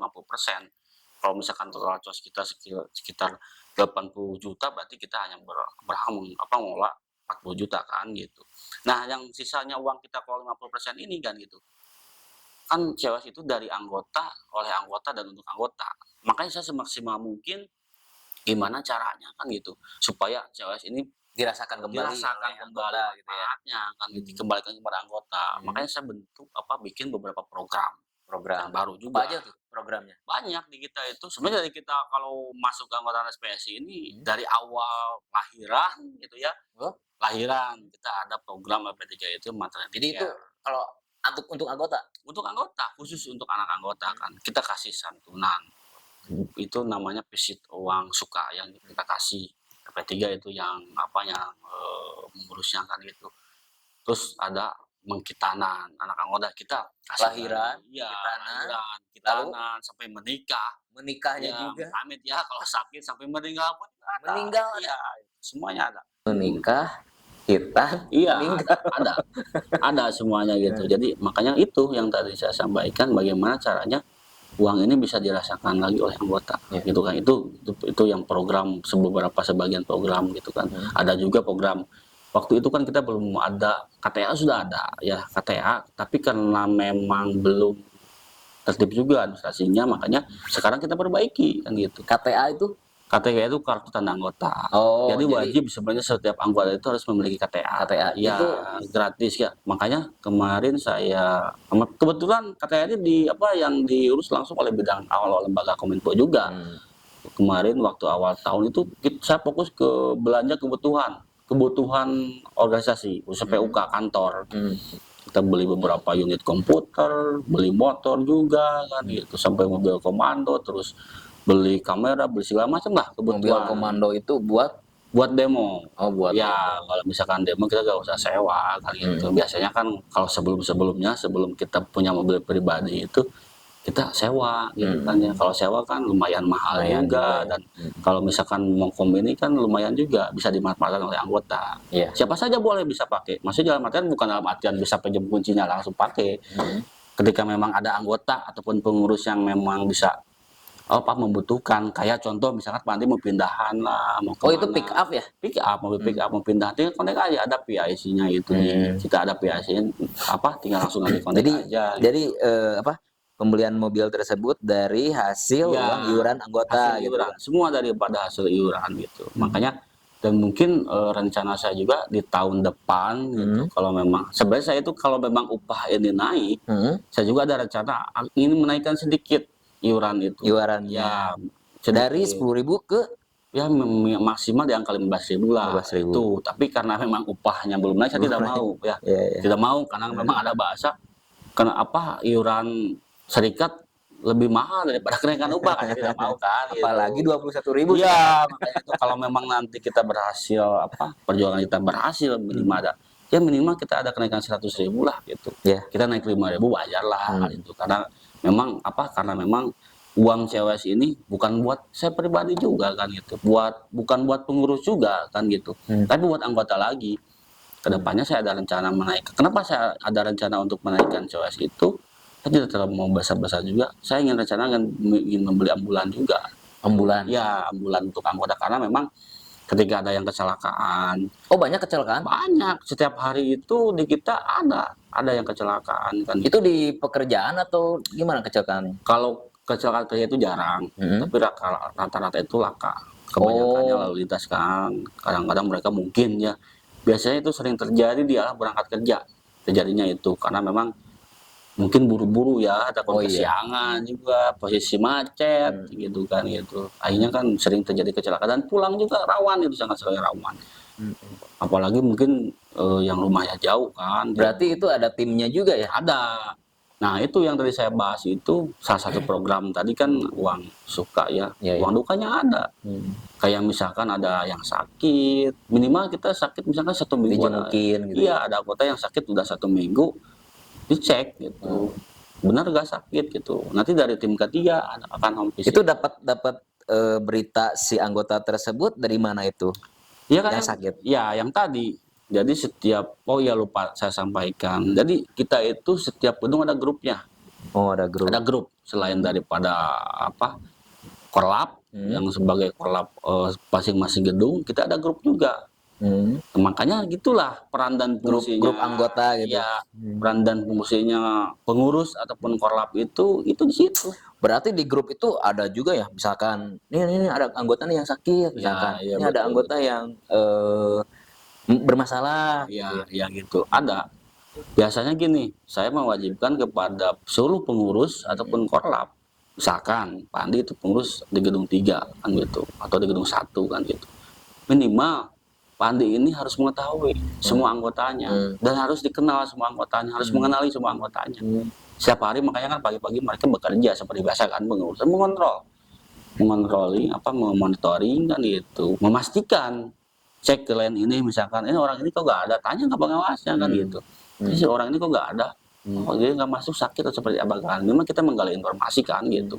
Semua gedung saya mewajibkan gitu, supaya lebih dekat lagi dengan anggota kan gitu. Bagaimana caranya si anggota ini merasa memiliki terhadap kita kan gitu. Jangan sampai terkesan ketika anggota itu sama pengurus sensi atau seperti apa kan. Mungkin ada beberapa oknum pengurus ataupun korlap yang memang ya, karena memang yang namanya organisasi tidak mungkin lah kita baik semua ada aja, tapi kita harus melihatnya yang baiknya lah, yang berjuangnya kan gitu. Makanya kan itu salah satunya yang tadi saya sampaikan, bagaimana caranya saya bisa membawa PUK atau pengurus ke arah yang lebih baik lagi kan gitu, maksudnya gitu. Oke, untuk ini Pak, pro kontranya apa aja nih yang sudah diterima Pak Rijal gitu kan, siap, selalu siap. menjabat gitu kan. Pasti banyak lah gitu kan. Ketika Pak Rijal menjadi ketua itu Ya, ada yang pro, ya ada yang ada, kontra gitu kan. ada. Ada yang suka, ada yang tidak gitu kan. Ya, ya itu pro kontra itu pasti selalu ada. Jangankan kita organisasi serikat pekerja kan, pro kontra itu. Sekelas organisasi kayak DKM aja yang memang mereka lebih agamis gitu ya. lebih mungkin lebih paham terhadap aturan agama, itu pasti ada saja, apalagi kita kan gitu. Yang notabene orang-orang yang memang tadi masih pada labi seperti apa, ada aja gitu pro kontra. Yang itu yang tadi saya sampaikan bahwa itu sudah menjadi resiko saya kan gitu, dijauhi oleh teman-teman dan rekan-rekan kan gitu, diomongin di belakang itu sudah biasa, difitnah kan gitu. Makanya itu Banyak fitnahan. banyak gitu, sudah pasti banyak gitu. Karena memang gini ya, ketika saya mengeluarkan suatu kebijakan atau suatu keputusan dan itu saya yakin tidak mungkin semua orang menerima, pasti ada yang kontra kan gitu. Itu untuk di skup anggota yang menerimanya atau gimana? Ya semuanya, mau anggota mau pengurus kan gitu. Kayak misalkan contoh yang tadi saya bahas SPD khusus kan, itu ada beberapa anggota yang menolak, yang bilang bahwa SPSI ini orangnya perusahaan, atau misalkan disogok oleh perusahaan seperti apa, itu silakan kan gitu. Pernah nggak disogok sama perusahaan Pak Rijal? Oh, kalau saya belum kalau misalkan disogok, nggak mungkin terjadi all out kan kemarin biasa kan gitu. Kalau misalkan saya disogok kan gitu ya, nggak mungkin kita aksi. Udah kata perusahaan, kamu jangan aksi, kamu saya kasih uang kan gitu ya. Kalau misalkan saya nggak aksi ya baru kan gitu. Makanya kan saya tidak mau. Kemarin aksi kita yang 2 hari dan sebelum-sebelumnya pun juga, saya tidak mau ada sangkaan lain dari pengurus. Oh, jadi dari anggota. dari perusahaan itu ada penawaran dulu gitu? Enggak ada penawaran. Cuman kan kalau misalkan anggota itu kan, atau anggota maupun pengurus kan kadang-kadang pikirannya suka negatif. Yang lain-lain. Iya, yang lain-lain. Makanya kan saya nggak mau.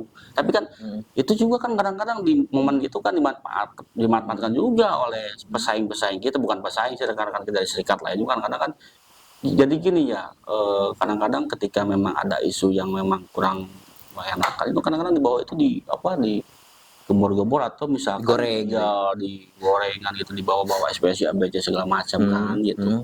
Silahkan lah itu. Makanya ini kan kalau saya prinsipnya gini ya, orang lain mau berkata apa, orang lain mau bilang apa, ya silakan kan gitu. Yang penting saya berusaha semaksimal mungkin kan bagaimana caranya yang tadi saya sampaikan, bahwa membawa PK ini ke yang lebih baik kan. Itu pasti, dan itu tidak mudah kan gitu. Prosesnya sangat panjang dan sangat sulit juga kan itu untuk sampai ke titik ini kan gitu ya. Makanya kan kita itu kan di kita itu ada beberapa serikat ya kan di kita itu. Makanya kan bahkan Anda juga mungkin pernah dengar ada beberapa permasalahan atau gesekan-gesekan dengan serikat lain kan gitu. Maka saya sering sampaikan kepada pengurus saya atau kepada kolab ataupun anggota, intinya kita jangan jangan meladeni lah kan gitu. Intinya gini, sesuatu yang didapatkan dengan cara yang tidak baik itu saya yakin tidak akan bertahan lama kan gitu. Kita bersaing sehat-sehat saja kan gitu. Kita bersaing dengan mempromosikan program kita, kan, perjuangan kita kan gitu, program-program kita. Gak usah kita bersaing dengan menjelek-jelekkan salah satu pihak atau salah satu serikat. Saya tidak suka seperti itu kan gitu. Buat apa? Kita besar juga, kita gede juga kalau dengan ada keterpaksaan kan gitu. Makanya kan ketika ada anggota yang mau masuk, kita ya alhamdulillah kan, syukur kan gitu. Kayak ginilah ekspresi maaf adanya. Itu kan, saya tidak mau mengasih harapan palsu atau misalkan jadi janji manis, kalau masuk ke SPSI nanti saya kasih ini saya nggak mau. Karena organisasi ini terus terang di SPSI nggak ada insentif ataupun gaji, nggak ada kan gitu, karena uang itu buat anggota kan gitu. Kecuali kalau memang kita ada agenda keluar, dinas luar kan gitu. Kita kan sering ada kegiatan keluar kota, bahkan keluar pulau juga kan ada. Misalkan ada acara beberapa di jenjang misalkan kayak Munas, musyawarah nasional. Kayak kemarin yang paling dekat itu kita ada acara di Semarang kan, itu berapa hari, 3 hari, 4 hari kan gitu. Ya mungkin itu gitu kan gitu. Terus kemarin yang terdekat kita ada acara di Bandung kan gitu, rapat kerja daerah. Yang paling jauh kemarin kita ada agenda Munas, pemilihan ketua umum kan di Bali juga kan gitu, berapa hari ke Bali. Iya pernah itu. Ya mungkin itu kan gitu. Selama memang itu untuk kegiatan organisasi, saya ke rekan-rekan ataupun ke pengurus yang lain silakan, sah-sah saja. Mau berapapun asalkan itu untuk kegiatan organisasi dan memang uangnya kebetulan ada kan itunya. Kayak sekarang Di bulan sekarang itu saya dihadapkan dengan beberapa agenda aksi kan, dan jelas aksi itu memerlukan anggaran kan itu ya. Kita berangkat ke Bandung rame-rame kan gitu, buat bensin, buat makan segala macam, itu memerlukan anggaran juga kan gitu. Makanya kan saya bagaimana caranya berpikir supaya program tetap berjalan. Anggaran kan itu gitu. si anggota kan ikut juga nih aksi nih. Ya, Itu si anggota merasakan juga. Enggak semua, kecuali kalau memang kita aksinya perwakilan. Kayak misalkan berangkat ke Bandung 100 atau misalkan itu pada saat all out kan itu semua anggota ikut. Iya ikut, nggak mungkin juga semua anggota saya kasih bensin semua kan, itu berapa ribu kan, dapat nggak cukup juga ya. Paling terus itu pengelolaannya gimana? Enggak, kalau untuk ketika aksi besar-besar ya paling kita bawa kayak kan aksi kita di Bandung nih, ada ayo kita beli makan bareng lah, gitu. lebih ke sana. Kayak kemarin kan kita borong 3 gerobak cuanki yang mau makan semua kan gitu. Cuanki saya sampai 4 gerobak cuanki saya borong itu buat anak-anak semua. Cukup kan. Ya cukup gak cukup kan gitu sebenarnya, makanya harus cukup. Ya harus cukup karena memang agak aksi ini lumayan padat juga kan itu. Dan mungkin kedepannya masih banyak juga. Bagaimana caranya nih saya memanage keuangan ini supaya cukup kan itu. Di satu sisi program harus berjalan juga, dan agenda-agenda kita aksi atau perjuangan upah juga harus berjalan kan itu. Ya itulah intinya, tingkat kesulitannya memang cukup juga. Cuman nah untuk all out nih Pak Rijal, kan sudah jelas nih perusahaan akan mengalami kerugian gitu kan. Jangankan ini kan berbicara all out itu semua berarti karyawan nggak kerja gitu kan. Otomatis perusahaan merasakan kerugian asetnya gitu kan, yang tadinya gitu kan untuk produksi sepatu itu dalam hitungan detik juga kan itu dihitung gitu kan, harus menjadi dari komponen misalkan bagian proses apa namanya karet bawahnya gitu sampai udah perakitan itu kan itu udah adanya. Nah, ketika Pak Rijal mengambil langkah untuk all out ketika perjuangan WMK kemarin, itu kan tekanan atau misalkan ada ancaman atau gimana itu? Ancaman nggak ada sih. Tekanan juga nggak terlalu sih. Cuman karena memang ya itu resikonya. Ya mungkin saya pribadi khususnya kan, atau saya sebagai ketua itu ya mungkin saya agak sedikit bukan dimarahin ya, diomelin lah sedikit gitu. Mungkin yang tadinya kita deket agak sedikit jaga jarak karena mungkin mereka juga ada kekecewaan itu terhadap saya pribadi. Itu ada nggak sih perusahaan yang langsung misalkan kalau saya sih yakin gitu kan, kalau misalkan ke ketua langsung itu perusahaan nggak bakalan berani gitu misalkan untuk lebih pressure-nya terhadap karyawannya gitu kan. Ada nggak misalkan kamu udahlah jangan aksi, nanti gua apain, atau misalkan nanti gua pecat atau gimana gitu kan? Gak ada karena memang aksi ini kan sudah dilindungi undang-undang ya, sudah jelas kan, di PKB juga ada menyampaikan pendapat di muka umum ini sudah jelaskan, ada di undang hak gitu ya. Ya tidak bisa dihalangi, bahkan seorang presiden pun juga tidak bisa menghalangi kan gitu. Intinya untuk masalah alat ini memang sangat beresiko juga ya. Di satu sisi saya mungkin karena memang pada waktu itu kan kita aksinya ke Bandung. Kalau ke Cianjur oke lah, kita alat juga karena deket kan, kita lompat juga jalan bareng-bareng sampai. Tapi kalau ke Bandung kita gak mungkin kan kalau lompat gitu.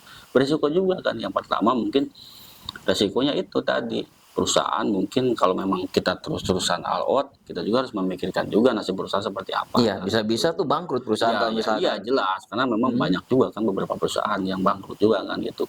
Kita saya di situ harus memasukkan suatu keputusan yang memang sifatnya bisa gimana nih caranya kan gitu, perusahaan bisa tetap berjalan, perjuangan kita juga tetap berjalan kan gitu. Karena kita kemarin itu waktu all out juga sebenarnya kita sudah ada ngobrol juga sama perusahaan kan gitu, supaya berangkat perwakilan. Cuman karena memang dengan kondisional sebenarnya itu kan, kondisional karena karyawan kebanyakan antusias pengen, ya udah ayo kita ikutkan semua kan gitu. Yang tadi itu saya menghindari fitnah ataupun suudon dari rekan-rekan anggota juga bahwa SPSI kenapa nih nggak all out, yang lain all out kan, biasanya itu kan suka dijadikan alasan juga kan oleh rekan-rekan serikat lain atau seperti apa kan gitu ya. Biasanya seperti itu juga, kenapa nih SPSI gak all out yang lain. Makanya saya membuktikan kan gitu, yang disampaikan dari pertanyaan Pak Andi, saya tidak mau ada fitnah atau ada suudon juga, ya udah kita all out aja. Kan di aksi tanggal 14 kita berangkat tidak all out perwakilan kan, karena memang kita sudah membuktikan kita sudah all out nih kan kemarin, dan memang anggota pada waktu itu antusiasnya sangat lumayan kan gitu. Kapan dong SPSI aksi, karena kan sebelumnya di saat yang lain pada aksi ke pendopo kemana kan kita nggak aksi. Kenapa? Karena aksi ini harus jelas juga kan tujuannya kan. Karena aksi ini adalah jalan terakhir untuk mencapai sebuah tujuan kan gitu. Makanya kalau saya pribadi ini lebih mengutamakan kita kalau bahasa Sundanya kan musyawarah kan ya. Musyawarah dulu kan, ngobrol dulu kan, diskusi dulu. Kalau memang sudah mentok, barulah ini jalan terakhirnya ya. Pada waktu itu kan kita sudah beberapa kali audiensi dengan PC juga, dengan ketua PC juga Kang Jojo, kita sudah beberapa kali audiensi dengan Bupati terkait masalah rekomendasi, dan alhamdulillah Bupati itu sangat welcome terhadap kita, sangat menerima gitu. Tanpa aksi pun sebenarnya dia mau ngasih rekomendasi karena mereka Bupati sudah tahu gitu. Rekomendasi itu bukan menjadi patokan kan itu. Rekomendasi itu sebenarnya nggak ada artinya kan itu. Kalau waktu di tahun-tahun sebelumnya nih, sebelum adanya aturan Cipta Kerja ini kan gitu diberlakukan, sekarang kan menggunakan ada PP 35, ada PP, pokoknya saya juga pusing baca aturannya, sudah terbit Perpu, muncul lagi PP, muncul lagi ini kan gitu, jadi diganti-ganti terus kan gitu. Kalau misalkan pada waktu itu sebelum adanya Cipta Kerja ini kan itu diberlakukan kan gitu, kita kan menggunakan PP 78 kan ya. Jadi PP 78 itu di semua provinsi itu ditetapkan kenaikan upah itu sebesar 8,3% sekian atau 8, sekian kan gitu. Nah itu rekomendasi Bupati itu sangat berpengaruh. Karena mau tidak mau ketika Bupati sudah merekomendasikan misalkan 8%, Gubernur harus menandatangani gitu kan itu. Itu PP 78. Setelah PP 78 ini nggak ada dan diganti oleh Cipta Kerja kan itu. Jadi aturan ini nggak jelas kan gitu. Makanya kan tadi saya sampaikan sebenarnya aturan-aturan ini di negara kita itu banyak yang dilabrak juga, yang dilanggar juga kan gitu. Sekalipun memang aturannya harusnya seperti ini, misalkan harus A, ternyata dia melakukannya B kan gitu, seperti itu. Makanya banyak aturan-aturan yang nggak jelas juga. Makanya tadi saya sampaikan percuma kita sekolah tinggi-tinggi berbicara aturan kalau memang pada kenyataannya ya tidak dipakai aturan ini kan gitu. Jadi aturan itu hanya formalitas. Iya, formalitas kebanyakan gitu. Jadi kita itu sekarang itu lebih ke memikirkan bahwa bagaimana caranya kita menjaga dapur kita sendiri, dapur internal kita punya sendiri, bagaimana caranya perusahaan bisa berjalan lancar, bisa berlanjut kan gitu. Terus di satu sisi kesejahteraan karyawan pun bisa diperhatikan gitu, bagaimana caranya seperti itu. Makanya yang tadi saya sampaikan untuk masalah upah juga, kembali lagi ke upah, nanti paling terakhirnya kita bakal berunding dengan manajemen juga gimana caranya. Jadi intinya Pak Rijal nggak ada mungkin ya pada saat kemarin ada perusahaan nggak ada sama sekali. Kalau sebenarnya saya sudah kaya mungkin. Lumayan tuh. ya itu makanya kan resikonya menjadi seorang pemimpin itu. Pasti ada ya tuduhan-tuduhan negatif yang miring itu ya. Pasti ada seperti itu. Nah, kita kembali ke aturan. Untuk di PT Puyen ini kan Pak Rijal membawahi anggota ribuan kan ya. Tadi yang dikatakan Pak Rijal 8 ribuan anggota. Nah, kita berbicara aturan. Pastilah si karyawan tersebut ada yang bermasalah gitu kan. Gak mungkin juga kan Kak. Gak ada yang bermasalah gitu kan. Mulai dari masalah absensi gitu yang jarang masuk, yang nantinya jadi potensi ke PHK gitu kan. Terus ada juga yang bermasalahnya itu dengan atasannya, atau misalkan ada yang kedapatan nyuri gitu kan, atau misalkan dan lain-lainnya. Nah, untuk penanganannya nih apa aja nih yang dilakukan oleh Pak Rijal untuk membereskan suatu masalah tersebut? Yang tadi saya sampaikan, di kita ada beberapa bidang kan nanti khususnya itu untuk masalah itu ada bidang advokasi. Oh, jadi advokasi biasanya kita melakukan beberapa upaya atau beberapa langkah juga untuk karyawan seperti itu. Makanya kita mengadakan konseling karyawan itu di SP1. Ketika karyawan mendapatkan SP1, nanti dipanggil lah oleh manajemen dan oleh rekan-rekan advokasi juga. Nanti dikonseling, dikasih arahan. Contoh gimana? Kasusnya apa itu yang SP1?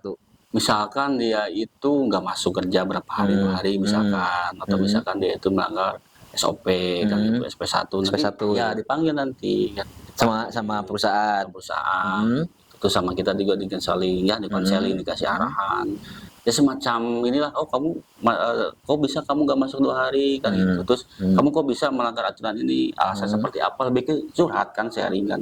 Karena yang tadi saya sampaikan bagaimana caranya kita supaya lebih dekat lagi dengan anggota kan itu. Melakukan pembelaan. Iya, lebih dekatnya melakukan pembelaan, lebih dekat lagi dengan anggota, dan anggota juga bisa merasa memiliki terhadap kita. Jadi ketika ada permasalahan apapun itu berani mengadu, karena kebanyakannya di kita itu pada takut sebenarnya ketika memang ada permasalahan itu, wah takutlah kalau ngadu ke serikat itu nanti takut gede-gedein masalahnya kan, atau seperti apa. Jadi si advokasi itu untuk ngebedah kasus dulu mungkin. Iya, untuk membedah kasus, dan mungkin advokasi ini juga sebagai ujung tombak daripada pembelaan juga kan gitu. Ketika memang ada perselisihan masalah hukum juga, tim hukumnya dari SPSI ya. Iya, ada advokatnya juga. Kayak sekarang kita lagi ada kasus ke PHI juga, ke pengadilan, mereka lah yang mengurus semua kan. Oh, sampai ada yang ke pengadilan. Ada. Itu kasusnya apa? Ya biasanya itu masalahnya perusahaan tetap pengen PHK kan itu, kita pengen tetap bekerja kembali, akhirnya kan perselisihan kan, kita bipartit dulu. Bipartit itu dalam artian kita berunding dengan perusahaan kan gitu, kita meminta kebijakan perusahaan. Biasanya kalau yang sampai ke PHI itu kasusnya kasus berat kan gitu ya, kasus berat yang memang pelanggaran berat juga kan gitu. Terus kita sudah melakukan perundingan beberapa kali di perusahaan, tidak ada hasil juga, perusahaan kekeh pengen PHK, kita kekeh pengen bekerja, akhirnya kita naik ke tripartit juga kan, ke mediasi, dinas tenaga kerja. Kemarin itu dari dinas alhamdulillah anjuran dipekerjakan kembali, tapi perusahaan tetap pengen PHK, dia ngaju ke PHK, silakan, lagi proses kan gitu. Mudah-mudahan menang juga nanti kan putusannya. Jadi sekarang itu masih proses di pengadilan. Masih proses. Kita waktu minggu kemarin kita ke Bandung, baru pertama kita ngasih berkas juga kan gitu. Karena memang intinya kan gini lah, setiap permasalahan, apapun permasalahannya kita pasti bakal berjuang semaksimal mungkin kan gitu, apapun itu gitu. Minimal kita bisa membela hak mereka kan gitu, hak anggota khususnya kan gitu. Ketika memang yang masih bisa dibereskan dengan pihak manajemen, ya alhamdulillah kan gitu ya. Kayak contoh kasus kecil kan itu masih bisa dibicarakan. Tapi ketika memang kasusnya sudah berat kan gitu, kita harus melakukan beberapa tahapan juga kan gitu. Intinya kan semaksimal bagaimana kita semaksimal mungkin memperjuangkan anggota itu supaya jangan sampai terjadi PHK, karena itu sudah menjadi tugas kita juga, Serikat Pekerja dan manajemen, bagaimana caranya untuk menghindari supaya jangan sampai terjadi PHK itu kan gitu. Karena memang tingkat PHK di kita kan lumayan juga kan, yang tadi disampaikan lumayan tinggi juga kan gitu. Bagaimana caranya, makanya kita lakukan lebih mengcoaching dari awal kan itu, supaya karena lebih baik mencegah kan, kalau memang sudah terjadi kan lumayan sulit juga. Makanya kita lebih mengcoaching dari awal, dari upaya-upaya dari awal lah gitu, kayak konseling, visit ke rumahnya juga, advokasi juga ada program visit itu. Oh, ada juga. Ada, ketika memang ada karyawan yang memang sudah gak ada kabar nih, gak ada kabar ke pengawasnya, di telepon gak aktif misalkan kan ya, di WA gak aktif. Ya berarti langkah terakhirnya kita harus datang langsung ke rumahnya. Biasanya itu datang ke rumahnya, kita tanya langsung kan ke karyawan tersebut, kenapa kamu nggak kerjakan seperti itu? Dan alhamdulillah upaya seperti itu mengurangi mengurangi PHK juga gitu. Jadi itu ya solusinya ya untuk betul. mengantisipasi si karyawan yang yang tadinya malas kerja gitu. Iya, betul. Adanya visit dari advokasi itu untuk takutnya nanti si karyawan itu ada masalah dengan siapa. Iya, itu. Dan SPSI ini kadang-kadang saya juga lucu gitu ya. Kadang SPSI ini bukan hanya menguruskan masalah internal di perusahaan saja kan gitu. Bahkan sempat juga kita menguruskan anggota itu beberapa permasalahan pribadi juga kan itu. Oh, ada? Ada banyak. Kadang saya suka lucu. Pernah ada datang ke sini anggota itu suami istri datang ke sini kasih perceraian kan gitu. Kadang saya juga lucu. Kata saya, kenapa datang ke kita kan, intinya saya pengen ditengahi kan gitu. Bahkan sampai sempat ada yang sidangnya kita kawal ke pengadilan agama. Pengadilan agama. Tapi ya dia gitu, saya ke anak-anak selama kita mampu, selama kita bisa bantu kayak itu anggota kita kan gitu. Iya itu, kadang-kadang ada yang dikejar leasing juga ke sini. Oh gitu. Iya, pernah ada itu berapa kali leasing datang ke sini. Saya nyari orang ini kayak gitu. Oh itu anggota saya gimana? Urusannya apa gitu. Iya gitu. Kadang juga ada yang terlilit hutang juga seperti apalah gitu, banyak datang ke sini. Tapi kan intinya selama saya bisa, selama kita mampu ya pasti kita bantu kan gitu ya. Jangan kita tidak terpaku gitu, tapi dalam tanda kutip kalau memang yang di luar perusahaan itu kalau memang kita mampu atau bisa kan gitu. Kalau memang tidak bisa ya mungkin kasih penjelasan juga kan kepada mereka gitu. Makanya sarana podcast ini yang tadi saya sampaikan menjadi sarana informasi ini, mereka supaya paham juga anggota itu, supaya tahu juga peran dan fungsi serikat pekerja itu sampai kemana sih kan gitu. Makanya nanti kan saya ke Kominfo juga ke Pak Nandar untuk ketua bidang itu harus diundang juga ke podcast ini. Minimal dia bisa menjelaskan juga, bisa menjelaskan tupoksinya itu, misalkan bidang kaderisasi itu tupoksi itu apa saja sih kan gitu ya. Boleh Ketua. Iya, Nanti rekomendasikan saja siapa aja yang kita akan undang gitu kan. Iya, biar dia bisa menjelaskan kan. Bahwa kaderisasi ini tugasnya ini, advokasi ini, biar anggota juga nanti berarti peran dan fungsi serikat pekerja itu seperti itu. Kadang-kadang siap dan kreatifnya. Ya, konsep ya. Oke, ke agenda selanjutnya, jadwal selanjutnya. Oke. Harus dipanggil karena memang seperti itu. Kadang-kadang kan anggota itu ada yang berani datang ke kantor. Ada juga beberapa yang datang kayak hari Sabtu kan, sekarang hari Sabtu pulang kerja ada yang datang, saya ada masalah ABC segala macam. Kalau yang berani, kalau kita berani kan dia lebih memilih diam. Itu kan. Makanya kan saya suka sebut kepada semua pengurus atau perwakilan bergedung itu, ketika memang ada permasalahan di salah satu gedung, kalau misalkan kalian nggak tahu berarti kalian gagal menjadi pengurus kan gitu. Jadi saya mewajibkan kepada mereka ketika ada permasalahan di gedung itu harus beres di gedung. Jangan sampai ke telinga saya, karena banyak juga kan ada pengurus di salah satu gedung misalkan, terus tiba-tiba ada anggotanya yang datang ke kita, datang ke sini kan, ke kantor, atau atasannya nelfon ke saya misalkan, ketua ini ada masalah gini-gini, kok di situ ada pengurusnya, ya pengurusnya gini, kok bisa gak tahu, ya saya panggil lah pengurusnya, kok kamu bisa gak tahu kan gitu. Makanya kan saya mewajibkan kepada setiap pengurus ataupun korlap itu harus mengetahui semua permasalahan yang terjadi di gedung tersebut gitu, yang memang sudah menjadi tanggung jawab dia kan gitu. Nah, ini Pak Rijal, sepenting apa sih serikat pekerja ada di perusahaan? Sangat penting karena yang tadi di awal kita sudah bahas juga sebenarnya, serikat pekerja itu harus sebagai penyeimbang juga kan gitu, sebagai controlling juga kan gitu. Karena Pak Andi mungkin tahu ya, di Cianjur itu ada beberapa perusahaan dan mungkin ada yang serikat, ada yang enggak itu. Dan mungkin ada beberapa yang ada serikatnya. Kayak SPSI ini kan di Cianjur bukan di Puyen saja, ada di PT Pasig, ada di PT KL, ada di PT Hybro yang di Gunung Padang di sana kan gitu, ada di PT Dalim juga kan gitu. Kita itu di Cianjur itu ada 5 perusahaan gitu. Nah, Pak Andi bisa cek aja perusahaan-perusahaan yang memang tidak ada serikatnya seperti apa aturannya kan, kayak jam kerja gak teratur seperti apa, jadi gak ada yang mengontrol.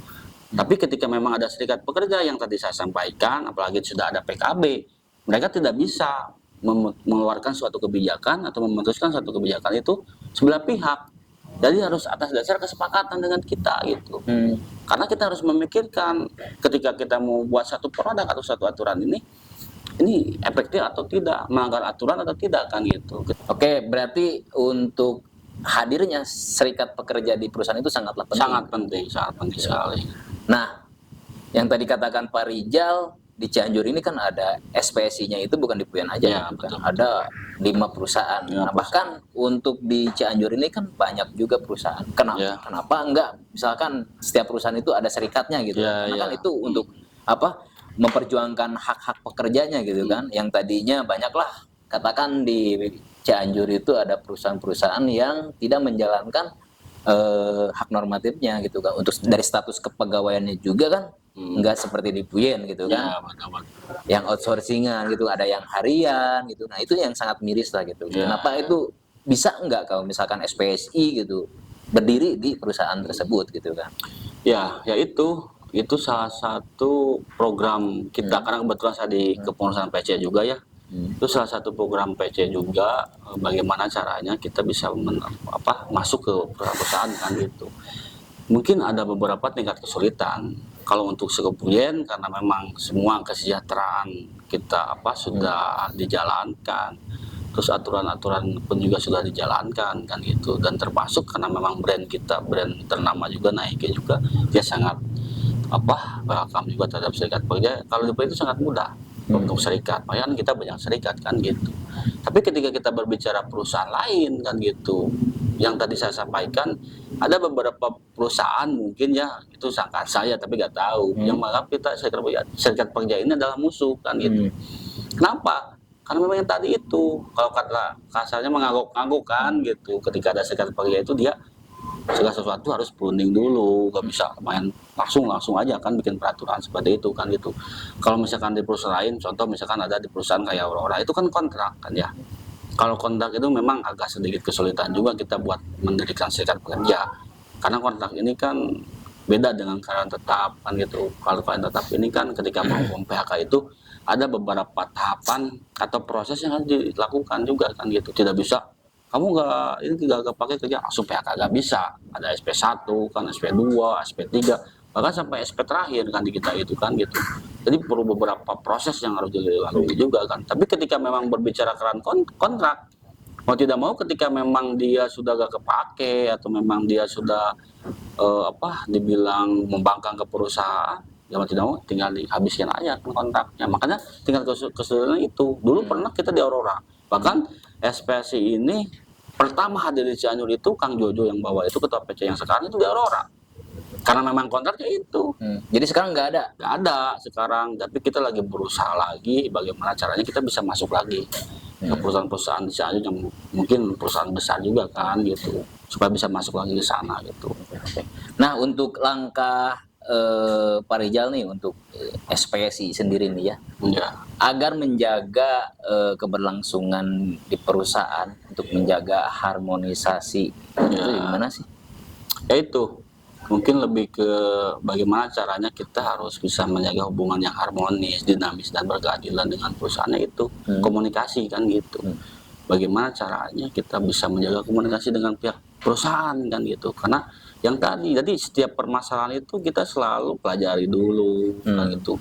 Karena gak mungkin juga kan setiap permasalahan kita aksi atau demo kan gitu. Biasanya kita lebih mengutamakan itu musyawarah dulu. Iya, musyawarah dulu. Kita tidak mendengarkan sebelah pihak. Misalkan contoh ada kasus A, saya tanyakan dulu benar atau tidak kan gitu. Kalau memang benar kita diskusikan gitu. Dan alhamdulillah selama ini sampai detik ini masih berjalan hal seperti itu gitu. Ketika ada permasalahan saya selalu mengutamakan musyawarah kan, diskusi dulu kan. Alhamdulillah hasilnya manajemen enak, kita enakan gitu. Bagaimana caranya kan gitu. Manajemen tidak merasa dirugikan juga, kita tidak merasa dirugikan kan gitu. Akhirnya kita mengambil jalan tengah dan menemukan solusi terbaik kan gitu. Karena memang kuncinya satu, untuk menjaga keharmonisan itu kita harus saling menghargai dengan siapapun, bukan dengan pihak manajemen saja, tapi kita harus bisa menghargai juga dengan semua pihak kan gitu. Karena memang yang saya rasakan saat ini itu kuncinya gitu.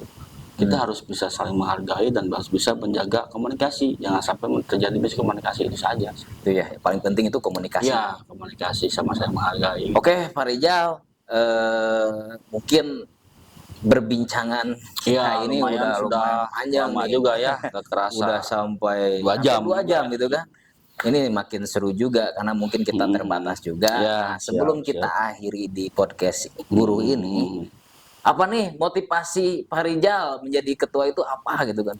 Iya, pesan-pesan nanti sebelum pesan-pesan terakhir kepada teman-teman. Ya, siap. Sebenarnya motivasinya satu, intinya gini, selama saya hidup, saya ingin selama saya hidup ini saya ingin menggunakan waktu saya, di sisa waktu saya ini untuk membela ataupun misalkan menggunakan ke hal-hal yang memang lebih baik gitu. Intinya saya ingin selama saya hidup ini saya ingin berguna untuk siapapun kan gitu. Makanya itu salah satu menjadi motivasi saya untuk menjadi ketua.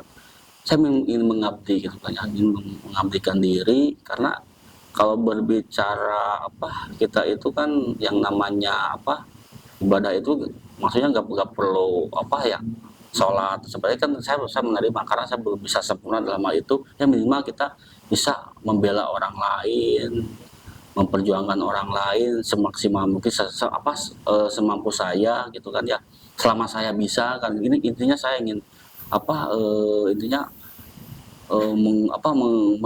menghabiskan sisa waktu saya itu dengan hal yang memang sifatnya baik gitu. Sebelumnya bisa Pak Rijal tuh ada termotivasi dari misalkan dari sosok siapa gitu, seorang pemimpin siapa yang akhirnya Pak Rijal jadi pemimpin sekarang untuk di Puyen SPSI? Ya, nggak ada sih motivasi saya untuk masalah motivasi. Misalkan nih ada untuk yang terdahulu presiden yang pertama dari Soekarno yang tegas gitu kan untuk memimpin rakyat Indonesia gitu kan. Ya. Kalau lihat ke sana atau enggak? Kalau memang itu memang kalau presiden terdahulu yang pertama memang semuanya juga kan mengidolakan beliau kan gitu, karena memang dengan gaya kepemimpinan yang tegas, yang lantang juga, termasuk ya saya pribadi juga sangat mengidolakan beliau kan gitu. Cuman untuk motivasi saya itu nggak lain yang tadi saya sampaikan. Intinya saya bagaimana caranya saya bisa berguna buat semua orang kan gitu ya. Jangan sampai hidup ini disia-siakan kan gitu ya. Kita harus menghabiskan sisa hidup ini dengan hal-hal yang baik kan gitu. Jangan sampai hidup ini menghabiskan hidup ini dengan hal yang memang tidak baik, yang memang tidak manfaatkan sifatnya. Bagaimana caranya saya bisa mengabdi terhadap organisasi ini sebaik mungkin dan semaksimal mungkin, bisa berguna buat orang lain juga, itu sih intinya. Oke. Pak Rijal, ada masukan atau saran sebelum kita tutup di podcast ini untuk viewer setia kita, untuk anggota mungkinnya, untuk anggota SPSI kita yang barangkali ada yang perlu disampaikan untuk anggota? Iya. Ya mungkin ya mungkin pesan dan saran dari saya intinya gini lah. Intinya mudah-mudahan SPSI ini kedepannya bisa lebih baik lagi, dan mungkin buat rekan-rekan anggota yang di bawah, mudah-mudahan dengan adanya podcast buruh ini yang menjadikan sarana informasi khususnya dari SPSI, apapun itu bentuknya, dari segi program, informasi, ataupun isu-isu terkini dari dunia perburuhan, mudah-mudahan ini bisa manfaat buat rekan-rekan dan bisa sedikit membantu buat rekan-rekan anggota khususnya untuk lebih memudahkan lagi mendapatkan informasi dari kita. Karena memang yang tadi saya sampaikan, tidak sedikit juga banyak anggota yang memang belum mengetahui atau belum paham juga terhadap masalah organisasi, khususnya kan SPSI ini seperti apa peran dan fungsinya. Mungkin nanti kedepannya akan diundang lagi beberapa narasumber oleh Kang Andi ataupun dari rekan Kominfo juga, supaya lebih detailnya lagi, lebih jelasnya lagi, karena memang waktunya terbatas juga, lumayan ya, sudah 2 jam juga, sudah panas juga lumayan.